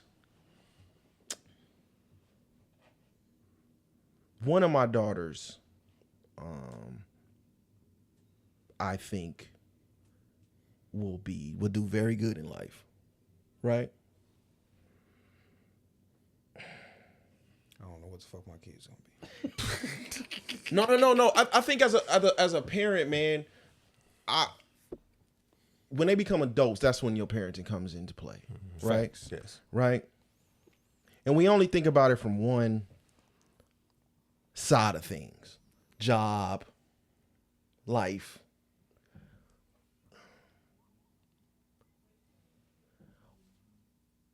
But what if my daughter leaves and she has nothing to offer as a woman? That's what I'm scared about. She won't be able to bring added value to a relationship. Yes. Because This the straight daughter? yeah. Well, But you don't know yet. because she always had her parents.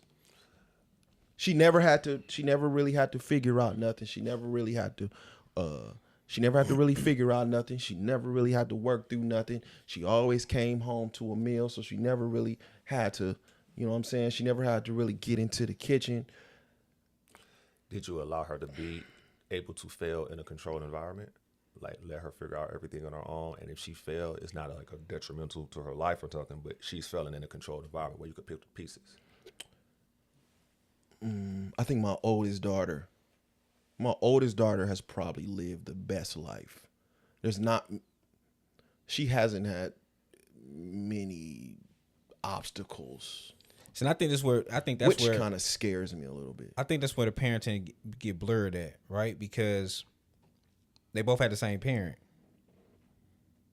You know what I'm saying? Like, cause that's like me and my brother and me and my brother and my sister. Like, we've had me and my brother. We had two of the same exact parents. Yeah. We was in the same exact household.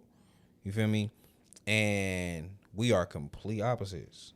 Like, it's a lot that my dad instilled in me that is not in that nigga. But it's a lot of my mom in him. You know what I'm saying? Like, but he's the oldest. So like for my dad, that's his oldest son. Yeah. Like me and my dad, I joke with him all the time. Like, I could find pictures of this nigga from the time he was 1 month till he was 12 months. You was just taking pictures of everything this nigga was doing. The first time you put on his shoes, the first time. Where is my nigga? I don't see me until I'm 6. Yeah. You know what I'm saying? Like what happened? Like, I think that's where the parenting line get blurred, because it's not like I can't say you're a bad parent, which you're not saying, but I can't say you're a bad parent because this one is thriving. This little motherfucker right here, though, I don't know what's gonna happen. Like, Was he growing also being a parent? So that was his first kid. So he's a little bit more different than he was when you're like the second next up. I'm the baby. I don't. Okay. So yeah, I don't. He was definitely doing that. But I also took on all my brother gang bang lightly, right? Like he was a fighter. So and he was from the neighborhood. So but he wasn't half as bad as I was. Okay. You know what I'm saying? But we got the same dad. Like, we literally have the same dad, same mom. We have the same so-called structure. Y'all come from the same tree, but y'all got different life experiences. Exactly. Yeah. So even my dad was, I feel like my dad was low-key stricter on me. But I still took up a lot of the shit that he didn't want me to take up. You know what I'm saying? Like, my dad, like, I'm gonna be the only one selling dope in this house. Man, No, you're not. No, you're not. No, you're not. Do you think he saw that in you? That's why he was stricter on you, and he had to worry about that with your brother? So when me and my dad had the conversation, but he say that, like, I realized that my kids are different. Yeah. Like, loving my kids, I have to love my kids differently. I already knew that you was a little bit more independent than your brother. Mm-hmm.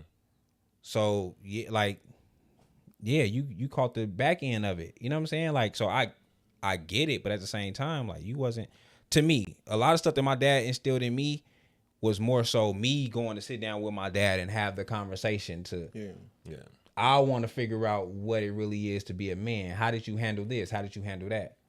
My brother is not as inquisitive. Like, he's like, nigga, are you paying my car insurance this month or not? See, I felt like I was raised like, you know what I'm saying? Like, you know, when my dad got out, my dad was probably the most heart I had. Like, my aunts and my mom and my grandma, it was like I was living with niggas. You know what I mean? And I think that, but I think that worked in my case when I met her and we brought the family together. You know what I mean? Like, I was telling my son the other day, like, you know, I'm low key scared for y'all because, you know, she came into, the kids were young when I met her, right? And everything kind of just came into, like, perfectly.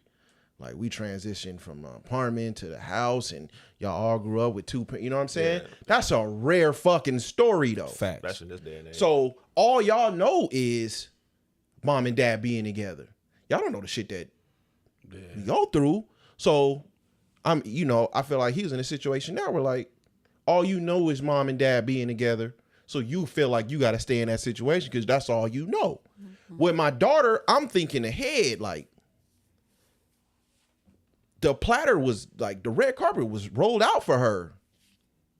That's how I'm thinking, right? The red carpet. She ain't never had to work through nothing. She ain't had to go through nothing. Everything was like. So what happens now when you have to be on your own 10 as a woman? I don't know if a man gonna be into that. But I don't know. That might be a good thing though. That was the goal, though, wasn't it? It can be as a parent, but I don't know if that translates into being a woman. I think now we're starting to look at the residual effects of our generation versus the generation we're raising, right? Because we saw a lot of the hardships that we went through, and we raised our kids to be in the direct opposition to that. Mm-hmm.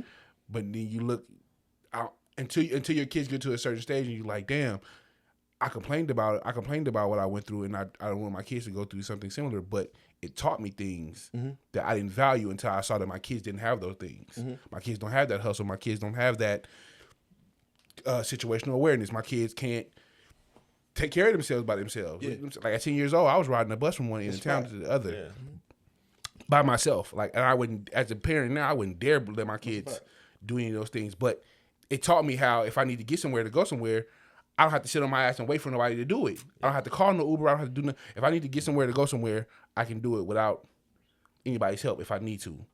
My kids don't have that ability in them. Like my son literally called me one day and was like, "Dad, I don't know how to get out of the airport." I said, "Nigga, it's exit signs." He was dead. He wasn't joking. He was dead. He was like, "Dad, I can't get out of the airport." Nigga, I've never been to the airport either. Why the fuck are you calling me? Yeah. Like you don't see nobody with like work shirts or nothing. Like, so it was like, damn, like what did I raise? Yeah. What did I raise? I love my son dearly, but I wanted my kids to get on the bus. See, the good thing love is, my kids had a bus over Uber. The good thing, SO, is like, the good thing is like we all talking here, right? Yeah. And the one, well, Skinny brought up one fight, but the thing that makes it more comfortable to talk about at this age is how the conversation is transitioned. Yeah. I'm thinking about how my daughter is going to be as a woman on her own 10. It used to be, will they survive? Right. You know what I'm saying? Like, I ain't got to worry about that part. You know what I mean? Death and niggas getting shot up and going to prison. Like, we ain't got to, thank God we don't have to do that no more. But I don't know how life looks for someone who's had the red carpet rolled out for them. And then all of a sudden, you got to stand on your own 10 and you don't have nothing to offer but a beautiful face. See, I feel like that's the female job, though. Like, for me, having all girls, I feel like her learning to be a woman mainly going to have to come from the mom because I've never been a woman. I don't know how to do that. Mm-hmm. You know what I'm saying? That's why I was so on top of my son. Like, you can't go here. You can't do this. You can't do... Because you are the man in this situation. You know what I'm saying? Like, I have to tell you these things. So, like, I think I have great baby mamas. Like, I think they are good women, right? So, hopefully, the transaction with they instill that into my kids. Now, it's some shit I definitely don't like. Yeah. About none of them. But I feel like the foundation is there. You know what I'm saying? Mm-hmm. Like in my household right now, like I know she gonna cook. I know my house gonna be clean. I know you gonna do all that. So hopefully, my daughter sees this and say, okay, well, I'm gonna cook. I'm gonna do this. Like I'm gonna learn it. You know what I'm saying? Like I see with her oldest daughter, like if she's somewhere, her oldest daughter be like, oh shit, hit me. Like I'm gonna go ahead and make some food before you get here. Like, and I tell all the time, like, you supposed to be this other one because this one don't leave out her room. Like, you know what I'm saying? Like, so I see it, but then when I get around, so me having all these damn baby mamas, and when I'm around, when I see this baby mama, I'm like, fuck. maybe I should have wore a condom. Yeah. Like, I fucked up. Because you low-key putting that bullshit into her on the sly. And I'm trying to fix it, but I can't. Yeah. And I think that's what made me say, I think I'm finna actually get into a relationship because of that. Because of my daughters, like, I'm like, fuck, if I keep on just, you know what I'm saying? Like, especially my oldest, she didn't seen, Everything. Yeah. boy, what? It's a fact. You know what I'm saying? Like, and you don't recognize it till they start getting older. Like, damn, I can't show these that. Like, luckily they got a big age gap and they ain't all seen it. But my oldest done seen it all. Like, she done seen me with this woman and having this girl go pick her up, and she calling me like, and I'm like, hey, go get my daughter from there, take my daughter there. And she done met all these different individuals that she shouldn't have met. Yeah. You know what I'm saying? You think that tainted her as far as like dating guys? Like, so she seen how her dad moved, so she kind of got that. No, because the motherfucker ended up liking hood niggas now, so that didn't help. Yeah. I think there's that now, like, I know like me and her be butting heads off, real conversations that people go through, but like, that's where me and her butt heads at, right? As I'm looking at it as not only is I don't feel there is the structure that I demand in my household. I don't know if she's prepared to be on her own 10 as a young woman, right? Like, so there's a fear, as a dad, there's a fear and an annoyance there. Yeah. Where like, not only is my shit not, I don't even know if you can stand on your own 10. But right? that respect for a man, like that's why I had the conversation with my baby mama boyfriend, because I'm like, damn, bro, like they not respecting you as a man. Yeah. Like you was left in the dark on this whole situation. Yeah. Had I not had got this phone call, That's like, dope you you was reached out to literally him, though, left too. in the dark. You know what I'm Yeah, saying? yeah. Like, and that's my thing. Exactly what you saying. Like, I'm still the man of this household. At the end of the day, like same as I told my son, like, nigga, I would have came through here. Like, he like, no, he cool. I would have came through here and tripped with all y'all if I found out something that happened in my household that I didn't know about, and it's been days, Right. and I'm just now figuring it out. I would have had a problem with everybody in the house. Yeah. You know, and I'm a cool person. I'm calm. I don't trip. When I blow up, I blow up. But for the most part, I'm calm. Yeah. So, but exactly what Dante is saying, like me being the man in this household, that respect is owed to me. And I know it's there because yeah. they'll come and be like, they'll ask dad for shit, right? Yeah. And they know I'm shutting that down immediately. Don't ask me for shit unless we both in the room. Yeah. Because then they try to play that. And so I get hella mad when I find out some shit on the back end. Like, you know what I mean? I don't expect motherfuckers to act and walk and like me, but damn. Yeah.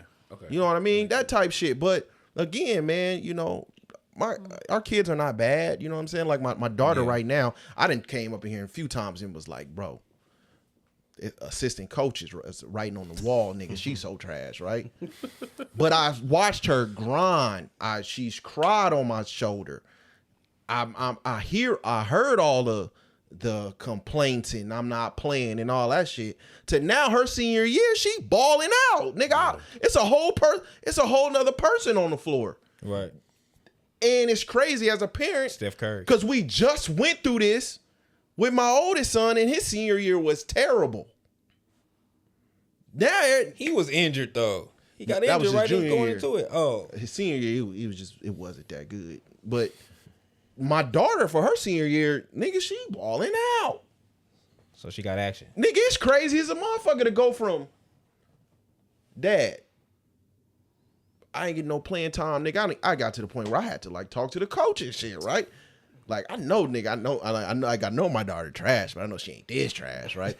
To now, our car rides is, Dad, I ain't got no help. So to me, now it's like, damn, I can, you know what I'm saying? I'm having real basketball conversations with my daughter now. And I see one-on-one what that do to her. Yeah. You know what I'm saying? My youngest daughter, I'm scared as shit over that one. You know what I'm saying? We can talk about it on the microphone, but Yeah. I don't know how that's gonna turn out relationship-wise. I don't. Yeah. So I gotta temper that one. I don't know. I don't. I think my daughter gonna be a trash spouse. Well, I mean, I don't know what's trash, Skinny, because I think with my oldest daughter, right? With my oldest daughter, her coming up, not so much now, but I was toughest on her as a young woman, right? Because I didn't want her to be just, I'm beautiful and I know it. Right? Yeah. Niggas love fucking on I'm beautiful and I know it. It ain't a whole bunch of them that get married on in long-term situations. Yeah. And the more you bank on that, The bigger the fall. So to see how she's transitioning into a young woman, or not even a young woman, an adult at this point, it does scare me because she's always had to lean on her parents. I don't know what that looks like when she's in my son's situation. So now you under the same roof with your man. But I think if she didn't take the bullshit, you know what I'm saying? Like I had to lean on my parents, but I didn't indulge bullshit. Like the dad, you as a dad wasn't like, you know what I'm saying? Because if you get in a situation where my dad is just toxic and he just a piece of shit, you gonna fall into a situation where this nigga is just toxic and he a piece of shit. You know what I'm saying? The one whooping she ever got was because she was letting niggas talk to her crazy. I beat that. Because that gotta happen. Because if you don't see me running over your mom or no other woman and none of that, you can't. Don't think this is cool. You know what I'm saying? Like my daughter still ain't seen that because I will like. One thing a female will win me at, if you start an argument or you get to starting to fuss around my daughter, I will completely shut down because I don't want her to see what I could turn into. Yeah. Because I don't want her to think like, oh, that's cool. Yeah. Now we get behind this door and we close this door. I'm hoping you cool because now I'm cool to go to jail. But I just ain't gonna go to jail in front of my kid. Right. You know what I'm saying? Like, I get it. So, but my daughter haven't seen that. You know what I'm saying? Like, she'll hear stuff. Like even with her, my oldest with her mom. Like her mom then told her like, this is who your dad was when I met him. You know what I'm saying? So she know like little shit, and then as she's getting older, because she's dealing with these hood individuals, once she get around the parent, and the parent is like, oh, your dad is, so then she like, now she like, Dad, what was going on? Like what was really happening? You know what I'm saying? Like what was you into? Yeah. But then it's still a fear of, like you said, as far as being a woman, like my daughter don't just get up and clean up. She like, it's really like I gotta tell you everything. Or shit, y'all old enough. Why y'all to clean up every day? Yeah. So I look at that like, you know, you might get you a Tyler Perry nigga. So like, you know what I'm saying? Like me and wifey and I hit it off like real hard. No pun. But we like hit it off. You know what I'm saying? And there were some things that I was very open to her about. I wasn't sure that I was willing to go through. In that situation. You know what I mean? Like, yeah, this might be a little too much for me. But, you know, I fell for it so much that I said, shit, fuck it. Wifey has said a few times on the show, like, I brought her out here and I, you know what I mean? I taught her a few things that she didn't know. Again, that's rare though. And I don't know, as a father, can't speak for her. As a father, if my daughter came to me and said, Dad, my boyfriend broke up or was cheating on me because he said I wasn't woman enough. That would fuck me up. But would fuck me up. That would fuck me up if I knew I contributed to it. I think examples matter. Like I thought my mom was the best cook in the world, right? I thought my mom was never thought that. I was like, man, my mom cooked for me when I get home and all that. Now as I got older, I'm like, damn, them was canned sweet peas. Struggle meals a little bit. I never like when I started. Sweet peas is crazy. Like, you thought your mom was the best cook in the world? I thought my mom was the shit, nigga. First off, my mom, she know how to season the bullshit. That's key. I didn't realize that till later when it was like my first time getting like some baked macaroni. Yeah. Oh, it's baked. It's different. Yeah, it's not Oh, crab. and it's It's not on the stove. oh, nigga, mine was crab. My mama gave me crab. You feel me? Shout out to mom. Yeah. My mom put me on carnation crab. I thought it was. See what I'm saying? Yeah, But as far as taking control of the household, I think my mom did a great job, right? Like she cooked for us. The house was clean. She did what she was supposed to do as a woman, right? With what she knew. So I feel like when you see it, if your daughter is going in and she's seeing like, well, my mom is a great woman. I feel like sometimes that was just automatically. Yeah. Because I'm saying that's how I know I she messed ain't up got the eyes for on this. I sperm don't think she sometimes. got the bottom two. My bottom two, I think they gonna be alright in the kitchen. I'm telling you, My they gonna oldest see. daughter ain't really got the eyes for the kitchen like that. For So some. she might have to marry a chef. There you go. Are you helping her? Long as she understand the values of the man. I told my wife. There. I told my wife. I want to learn to get on the grill this year. That's a goal of mine, right? I wholeheartedly I will believe. get on I'm the not grill every stupid. summer. I'm not stupid.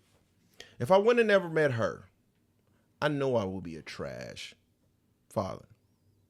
Not from. I've always been there. Love or hate me, nigga, I'm gonna be in your face. Yeah. But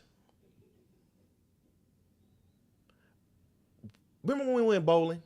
Yes. When I was weeping y'all. No.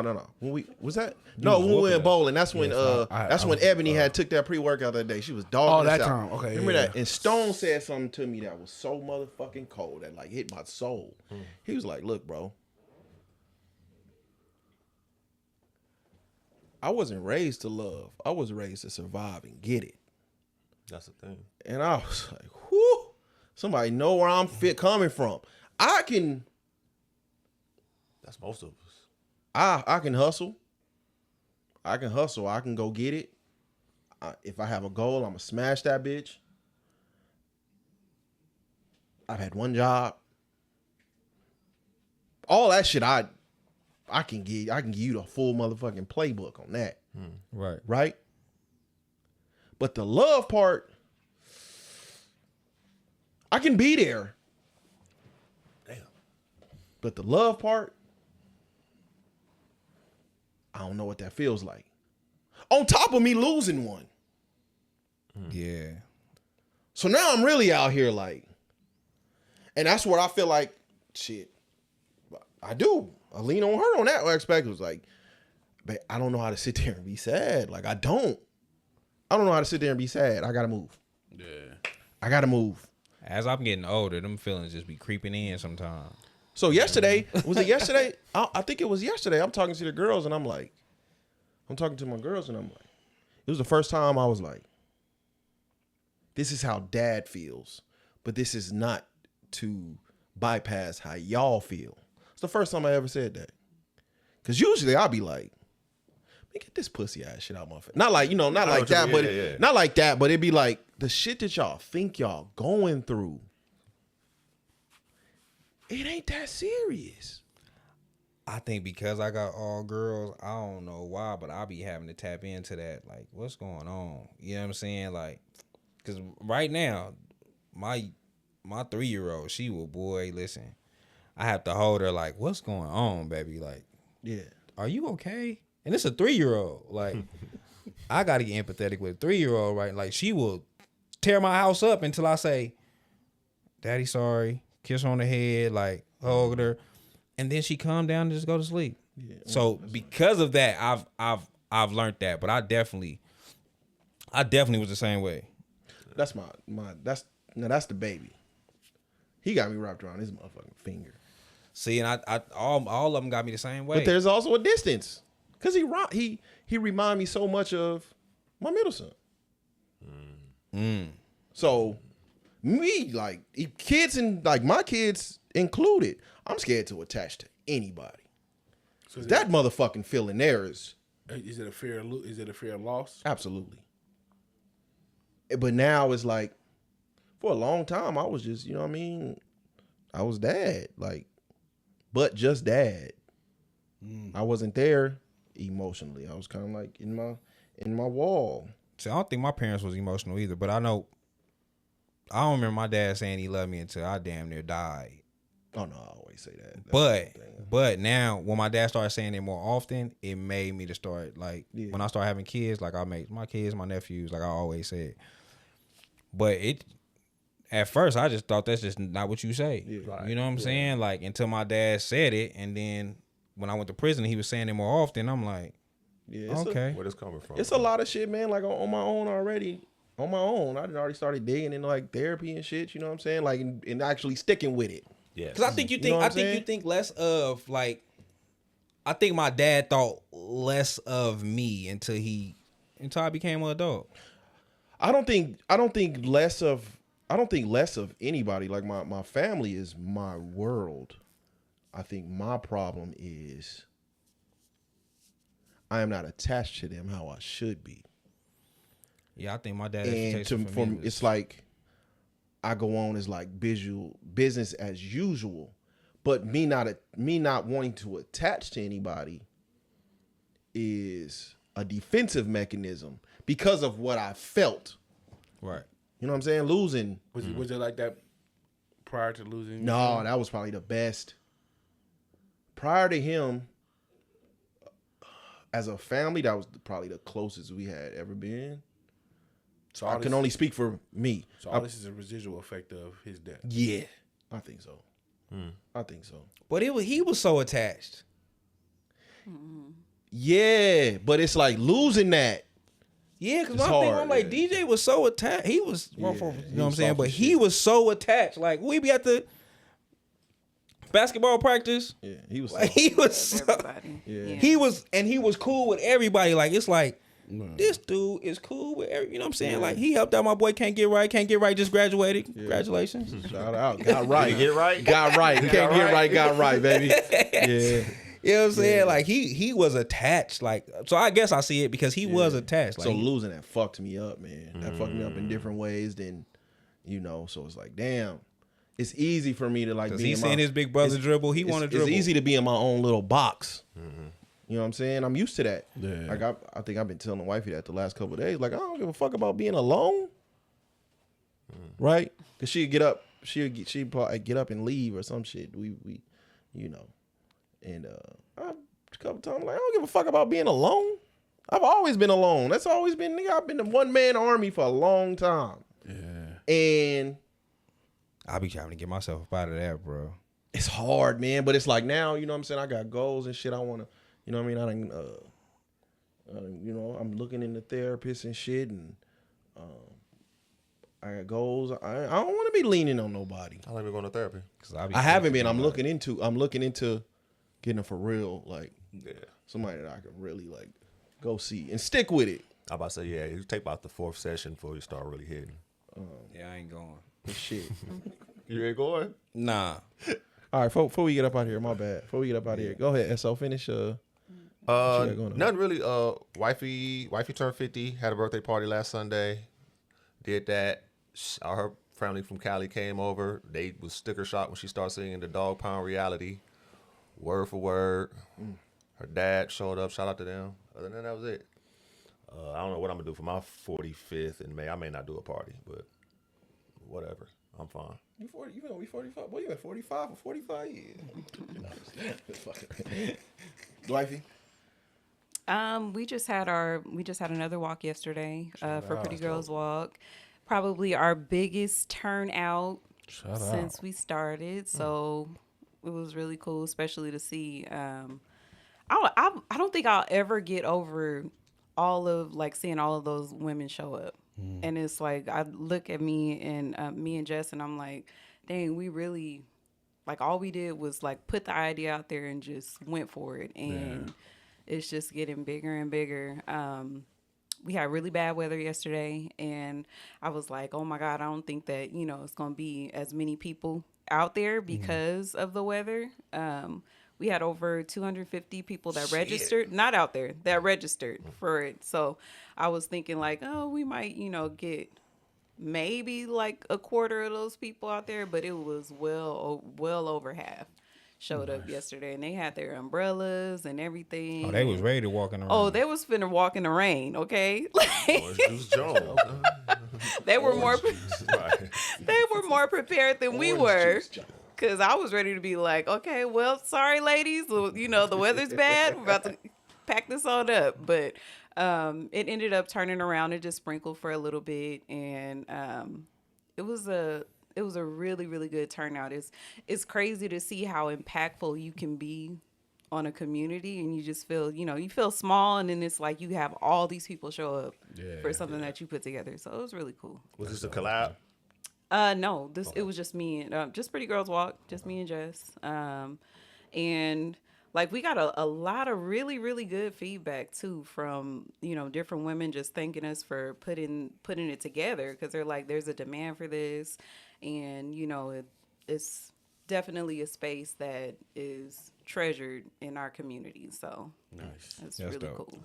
Yeah, but that's about it. That's all. I've been just moving and grooving, man, in my own little world. Stop Right. saying little. Right. I mean, my world is small. I don't do shit. My world is very small. I like it that way though. I ain't did shit. I told y'all there was no cap in my raps though. I showed wifey dude. What dude? I told y'all about that be in the gym. With the no arms, the blonde dude. No, the one with the dick out all the time. You showed him the nigga you showed him him with his dick out? Yeah. Was I been here that day, wasn't you? No, I'm saying his dick No, out. no, when you like showed him? I showed her the dude that like always. Oh, So that's him right here, and he had the stroke walk. No, He's ain't ever no very, cap in my very raps. old. And he was black. I ain't even tell y'all the color, but yeah. Y'all know The people. stroke walk. People was making it like that was hitting me up was like, man, he white, ain't he? I'm like, we're just white. I thought it was white. Other than that, man, I started like, He had a big print. this is I didn't crazy. know. Wow. I was so uncomfortable after like knowing this about this man that I just was, I hurried up and looked away. I didn't even look to see him. And he was old and decrepit. Like, no. He's older than decrepit. It's crazy. Yeah, he's like 1 foot in the grave. He on his way out. He's still working out though. So. One dick in the grave. Yeah, one dick in the grave. Y'all is That Oh stupid. might be the name of the pod. What grave, Let me see. I checked out some movies, man. I seen The Rip. I haven't seen it yet. That was solid. It got bad reviews, but then I keep hearing people say it was The solid. cast was too good for that script, but it was good to me. It was good, but the cast was. When you see the cast, you like this shit. You know what I mean? This was an A1 cast. Like this some motherfuckers in this movie. So that was solid. I seen The Rip. One of the greatest TV shows I probably never seen.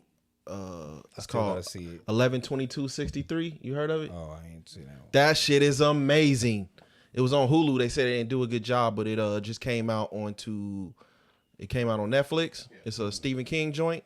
Okay. So they said, man, that shit was so good. So I ordered the book because they was like, man, that ain't got shit on the book. So I ordered the book. So that's gonna be my next goal because that book is like 870 Sheesh. Pages? Yeah. something pages, something crazy. Yeah. But they said it's such a good read, man. That's one of his best. And they kind of like fucked me up. So I'm in like the Stephen King verse now. I ain't know all But this you've shit. been saying you want to start back reading. Yeah, but I'm into like autobiographies and shit like that. I never like this would be fiction, right? Yeah. So I got into like the Stephen King. I didn't know all this shit was connected, like Shawshank and Shawshank Redemption and It, and I'm watching some shit right now called Castle Rock. 11/22/63. That's a Stephen King. So it's a lot of shit. I didn't know all of it was connected. I ain't never been into fiction like that. Shawshank is connected. Shawshank is a Stephen King, but it's supposed to be like full of innocent men who they thought was doing the killings that It was doing or disappearing the kids. I didn't know that. Shawshank Redemption. It's a Stephen King movie set in Maine. Ain't in Maine, right? All that shit is in Maine. Is it? Pet Cemetery, Carrie, It, Misery. All that shit set in Maine. 11/22/63 is, I mean, he's from there, I believe. So I mean, that being the set. but he has like a whole universe that I wasn't aware that was connected. Shawshank being a part of that sounds crazy. So 'Cause that's- like in the movie, they supposed to be innocent. Yeah, but they said that was part of the joke though. That, like everybody in prison. Yeah, but for that story, it was supposed to be supposedly a lot of the people in there were innocent because they thought they were the men that were disappearing the kids that it was taking. I guess you have to read the book because they didn't really imply like what they were in there for. Not to my knowledge. Yeah, it's most of the books are like connected. So 11/22/63 is he ended up going to Maine and he meets a couple of kids that was in it. You know what I'm saying? Like he can feel the, you know what I'm saying? That's basically like so 11/22/63 was about he lives in the real world, right? And then he finds like through this diner, he finds somebody shows him the thing to time travel. But it only takes him to 1960. And the goal is to change, to save JFK from getting killed. And then there's like a love story and all that shit. Oh, it sounds like a lot is going on. But when he leaves, it resets. And when he comes back, it only takes 2 years off, 2 minutes off his life. So he can be there 5 years and then come back and it's only been 2 minutes. But that shit hella good, man. That shit hella, he had James Franco in it, which is weird because they kind of got him out of there. Now he's having a resurgence. I was in the gym, right? And That shit came out in 2016. yeah, it didn't do too good on Hulu, so it made a huge. It's like number 1 or 2 on Netflix right now. I went to the gym, man, and usually I'm an observer at the gym, right? Like everybody be talking to me and shit. I don't really be saying too much. So I'm talking to one of the OGs in the gym, and it was the first time I was like, yeah, man, you know, I'm trying to get all this shit off me, you know what I'm saying? Because they ain't got me on these pills, man, these blood pressure pills, right? And he was like, nah, yeah, you got to hurry up and get off of them because they don't give you that. And I'm like, yeah, somebody going through what I'm going through. Amazed, bro. Shit, it's similar to like that last piece of lotion in that bottle that you know what I'm saying? You know it's there, but it ain't coming out. You know what I'm saying? You know, that's how I feel, man. Shit. So I'm still working one day at a time on that shit, but I'm trying to get back into the flow of things, man. It's just I don't know if I want to get back into the Matrix. Don't live your life. Got to, all right. Well, at least for right now, I got to. You need a piece of it. And did break my heart to see my mans get going through what he going through, man. Corey Hogan. Oh yeah. You know, I've been that was my introduction into Anton Daniels. That was my introduction into podcasting. Was Corey Hogan. And I used to be a troll. So I know when somebody getting trolled. And I was like, damn. But the video didn't came out now. But I'm talking about when I was watching the show. Yeah. That, not excusing the video, right? I'm not excusing the video at all. But he did have an issue with her and I believe her husband. Well, he didn't touch her husband. The video you seen. He hit a woman? He like mushed her. He mushed her. But the video you seen, like he took her to court for stalking and all that shit. Okay. Right. I believe he had an issue with her and her husband. It was a long, I think it was like last year, maybe a year and a half ago, right? But, you know, Corey is old. 57. He's about almost 60. So he talked about it for weeks and weeks. And he said, like, nigga, it got to a point, man, she was talking so much, nigga, I just went up and mushed her ass. Right? So his play-by-play is exactly what happened on that video. So I think it would have hit a little harder, no pun. That's not true. Play-by-play is not the same? Not the same, no. It's not. It is. The clip I saw of it is him talking about the incident while they're simultaneously showing the video. No. What I'm saying is, I watch Corey Holcomb every week. Okay. So he talked about this for weeks at a time. So he talked about the clip jumped you and all might that. have seen wasn't the one that incident. But he does say specifically she was talking some shit about something and he walked up to her and mushed her. He did say that.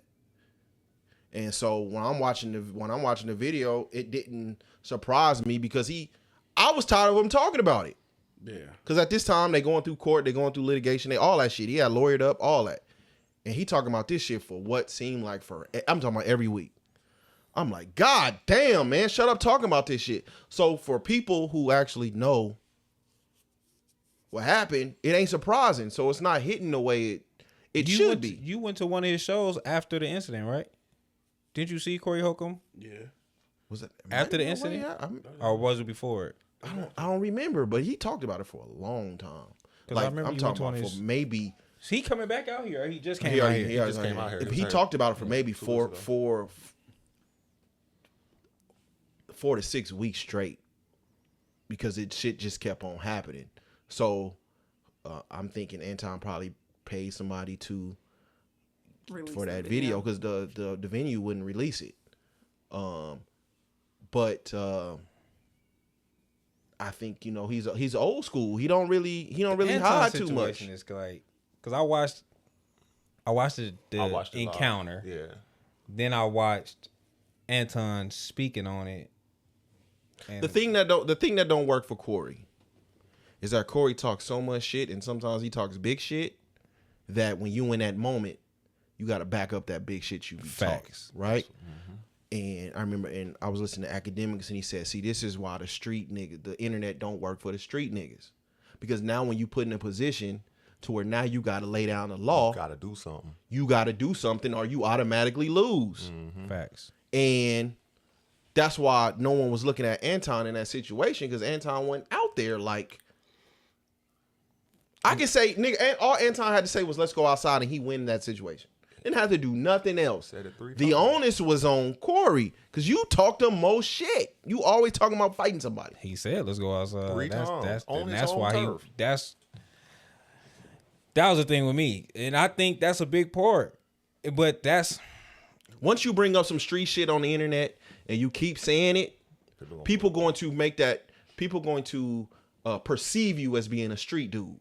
And you always talking about you from Chicago and you from the projects. So now when you in this moment, now even if you not necessarily in the wrong, you got to do something. I think I like the debunking of this street shit. I like that it's starting to get debunked more and more and more. And you're starting to realize that a lot of these niggas is bitches. No, it's just not. I love Street seeing niggas will never win an internet argument. It just won't happen. because you have to be street in real life. Yes, but I like that it's being debunked because when you have street niggas that's been street niggas, they're not internet. They don't do a lot of. They are action more so. So then when you get all these internet street niggas, I like that it's debunking. Like, there's a lot of bitches out there. You know what I'm saying? Like, it's a lot of hoe ass niggas out there that's not who they say they are. Like, I like the whole debunk of that shit. I like it all the way. I like when they deal with Atlanta. I like when Chicago started falling. Like, no niggas probably don't like. I'm saying this, but I like that they tearing you niggas apart. I watched the full episode, and when Anton came in there and said, "I did my homework on you," he knew exactly what he was doing. Yep. And he trolled him the entire time. Yep. He trolled him the entire time. I would have uppercutted the fuck out of him. Corey always bringing up Backdooria. That's what he called gay dudes, and he always bringing up gay shit. A lot. So as soon as he said, "You be sucking white people's dick," Suck Corey the dick of flipped Black out America. like clockwork, and couldn't look back after that. That was nigga tunnel vision. And at that point, I'm like, what the kids call, what is it, rage bait? He couldn't see nothing else. And at that time, it didn't matter what Anton said, nigga. If you don't swing on this nigga, this is an L for you, big L. And it's an L for him. It's an L. And then he came back and put his daughter on Yeah, I seen that too. That's damn. And then Anton came back and was like, "Hey man, I'm going to sue you." Basically, like, I'm pretty much gonna sue you. And then 2 days later, that video dropped. But the problem was he had talked to. He an old nigga. If Corey has a grievance for you, he's gonna talk about it. He's gonna talk about it for weeks. That is why the show is so appealing to me. Cause he gonna air that shit out. And he talked about the situation that happened outside at that comedy club for like 5 to 6 weeks, to the point where I was like, "Nigga, shut up about it." Is it over for Corey? Hell no. No.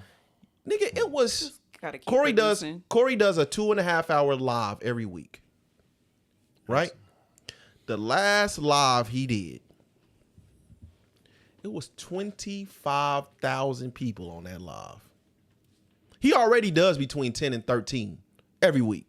Had like 25,000 people on that live. No. I listen to Anton daily. And then he had already said like he feels like TMZ got it out for him, and then they leaked a video of the dude on TMZ being like, you gotta post this everywhere, double time, shit like that. And it's like, nigga, this? You know what I'm saying? And the lady, it was like she was really bad during the TMZ article, and it kind of like you could tell they trying to frame it. You know what I'm saying? So that just hurt my heart, man, because I was like, damn, man, not one of my favorites getting trolled out like that. But You can outwork anything though. If he continue on with his regular program, Yeah, people forget about that in a couple weeks. So that's true. That's a fact. That's a fact. But February 7th, man, get your tickets. February 7th. Is there anything else before we get up out of here? No, I got nothing to say. Adam 22 not fighting back. Oh, he got beat up. Yeah. Did I he? seen that. Yeah. I don't know if Adam 22 was training. But yeah, that was it. It was like 30 seconds, if that. That was cool to see though. Oh. I gotta shout out Vlad. And I don't even like shouting out that man because I think he be working for the government sometimes. But he got OG Neckbone on his show. I seen a couple. OG Neckbone from Death Row. He was one of the ones that the MGM that when Pac was and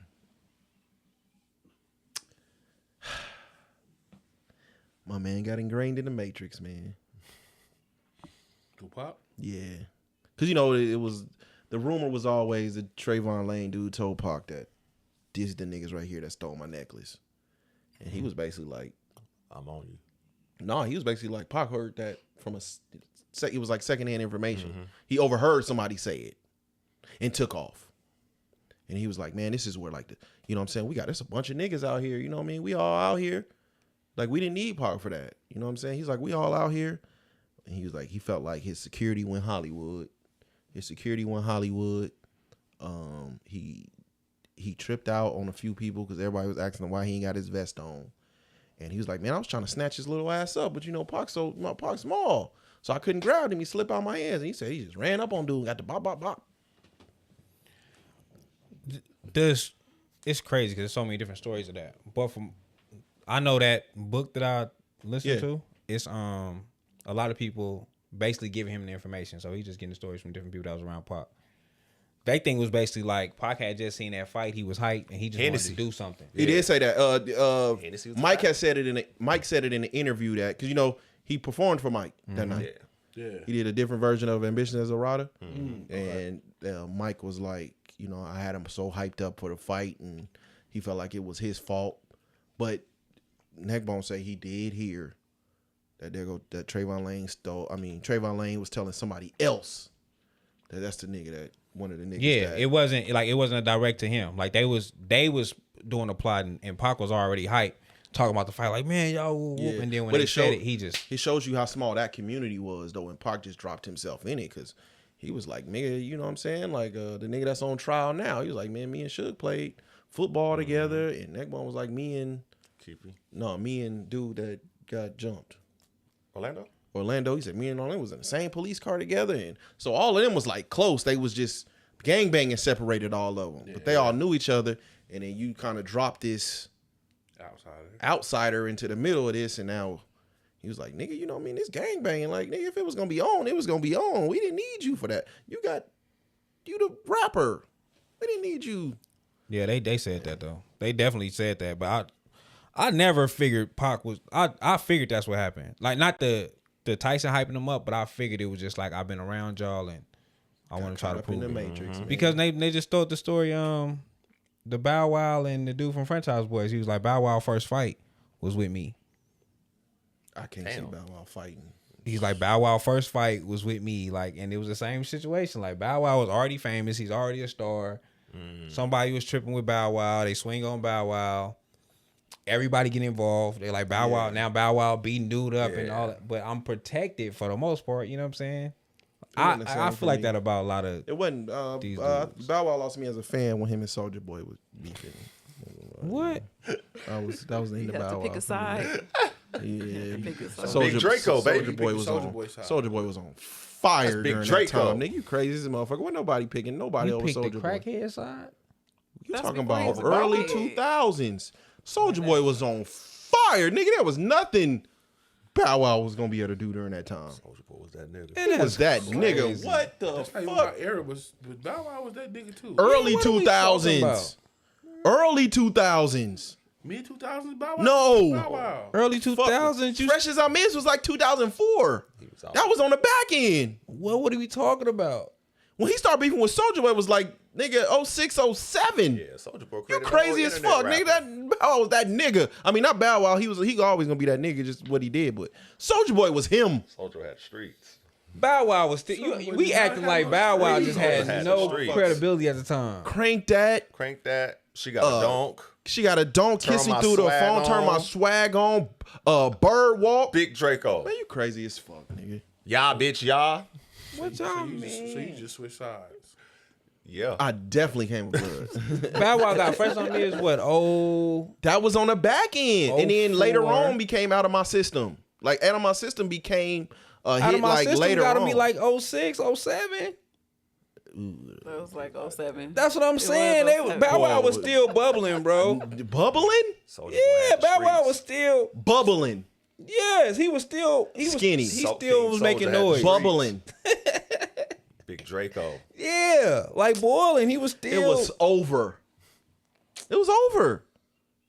Man, you crazy. Because that was after T.I. was writing for him and everything. Fresh as I Miss is it. That's and then T.I. That was T.I. wrote and that. then First time is. yeah. and then Out of My System became no. T.I. wrote the one he with Birdman on it. T.I. wrote damn near that whole album. Oh, That whole shit. album. That when he turned 18, that was T.I. wrote damn near all that. Cause he had just left So Def. Everybody had left So Def because Jermaine Dupri had just filed for bankruptcy. So Jagged Edge had left So Def. That put some umph in it. That wasn't So Def. We could tell. Fresh in My Ears wasn't So Def. So everybody had left So Def. So T.I. had wrote that whole first album when he turned 18. Had helped him write that whole album. Shout out Clifford Harris. How you feel about that? How y'all feel about that? What? The resurgence of the haircut T.I. I like it. I only saw a snippet of it, but it shit sounded like it was gonna go. The song ain't too bad. I like it. You gonna be? Yeah, Fresh on My Ears You is wanna juke now, I 05. think about it. Y'all want to run it back?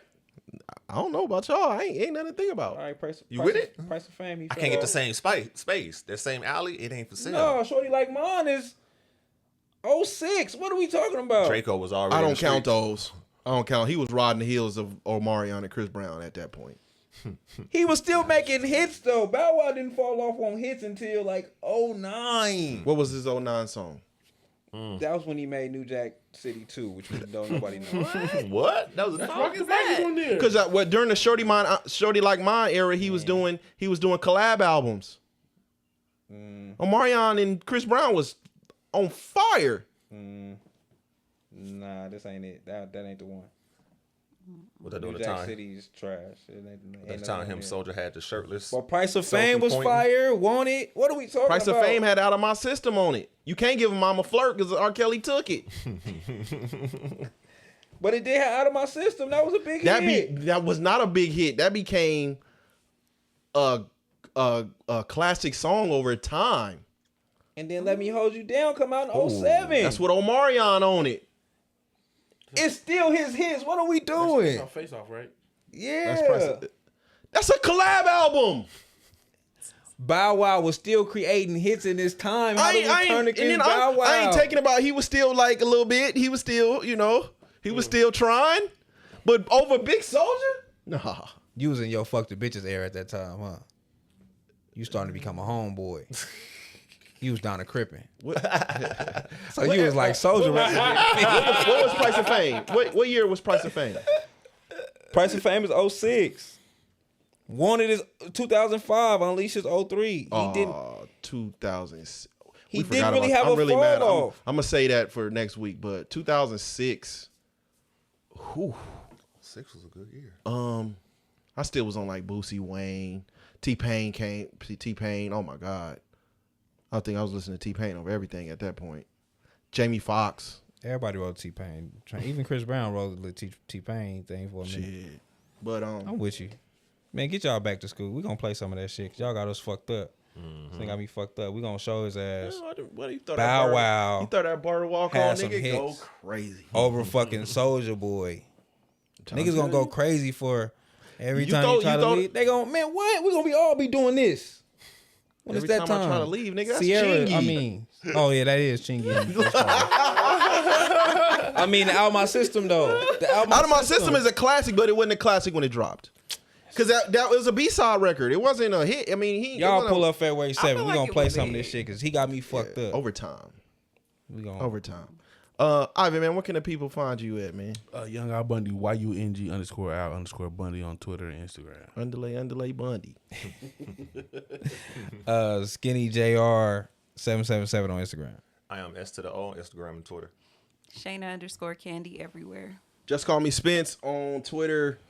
I gotta start getting back active on there, boy. I don't recognize nothing on there, man. I don't know what the fuck going on one time. I can't go to my For You. Yeah, you know why? You know why, right? That What? porn he don't be watching. All that porn, huh? you know, and shout out to the Vegas content creators out there, man. Shit, support come in many ways, baby. Yeah, weekend too. It was, yeah. Shout out to all y'all. There's a Vegas chick that won an award. She don't live here though, but Is it My Teacher's a Freak? nah. She live out here?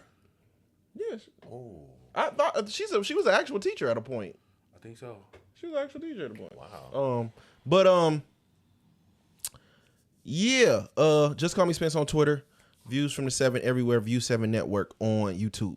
Next week we up out of here. Peace. Peace.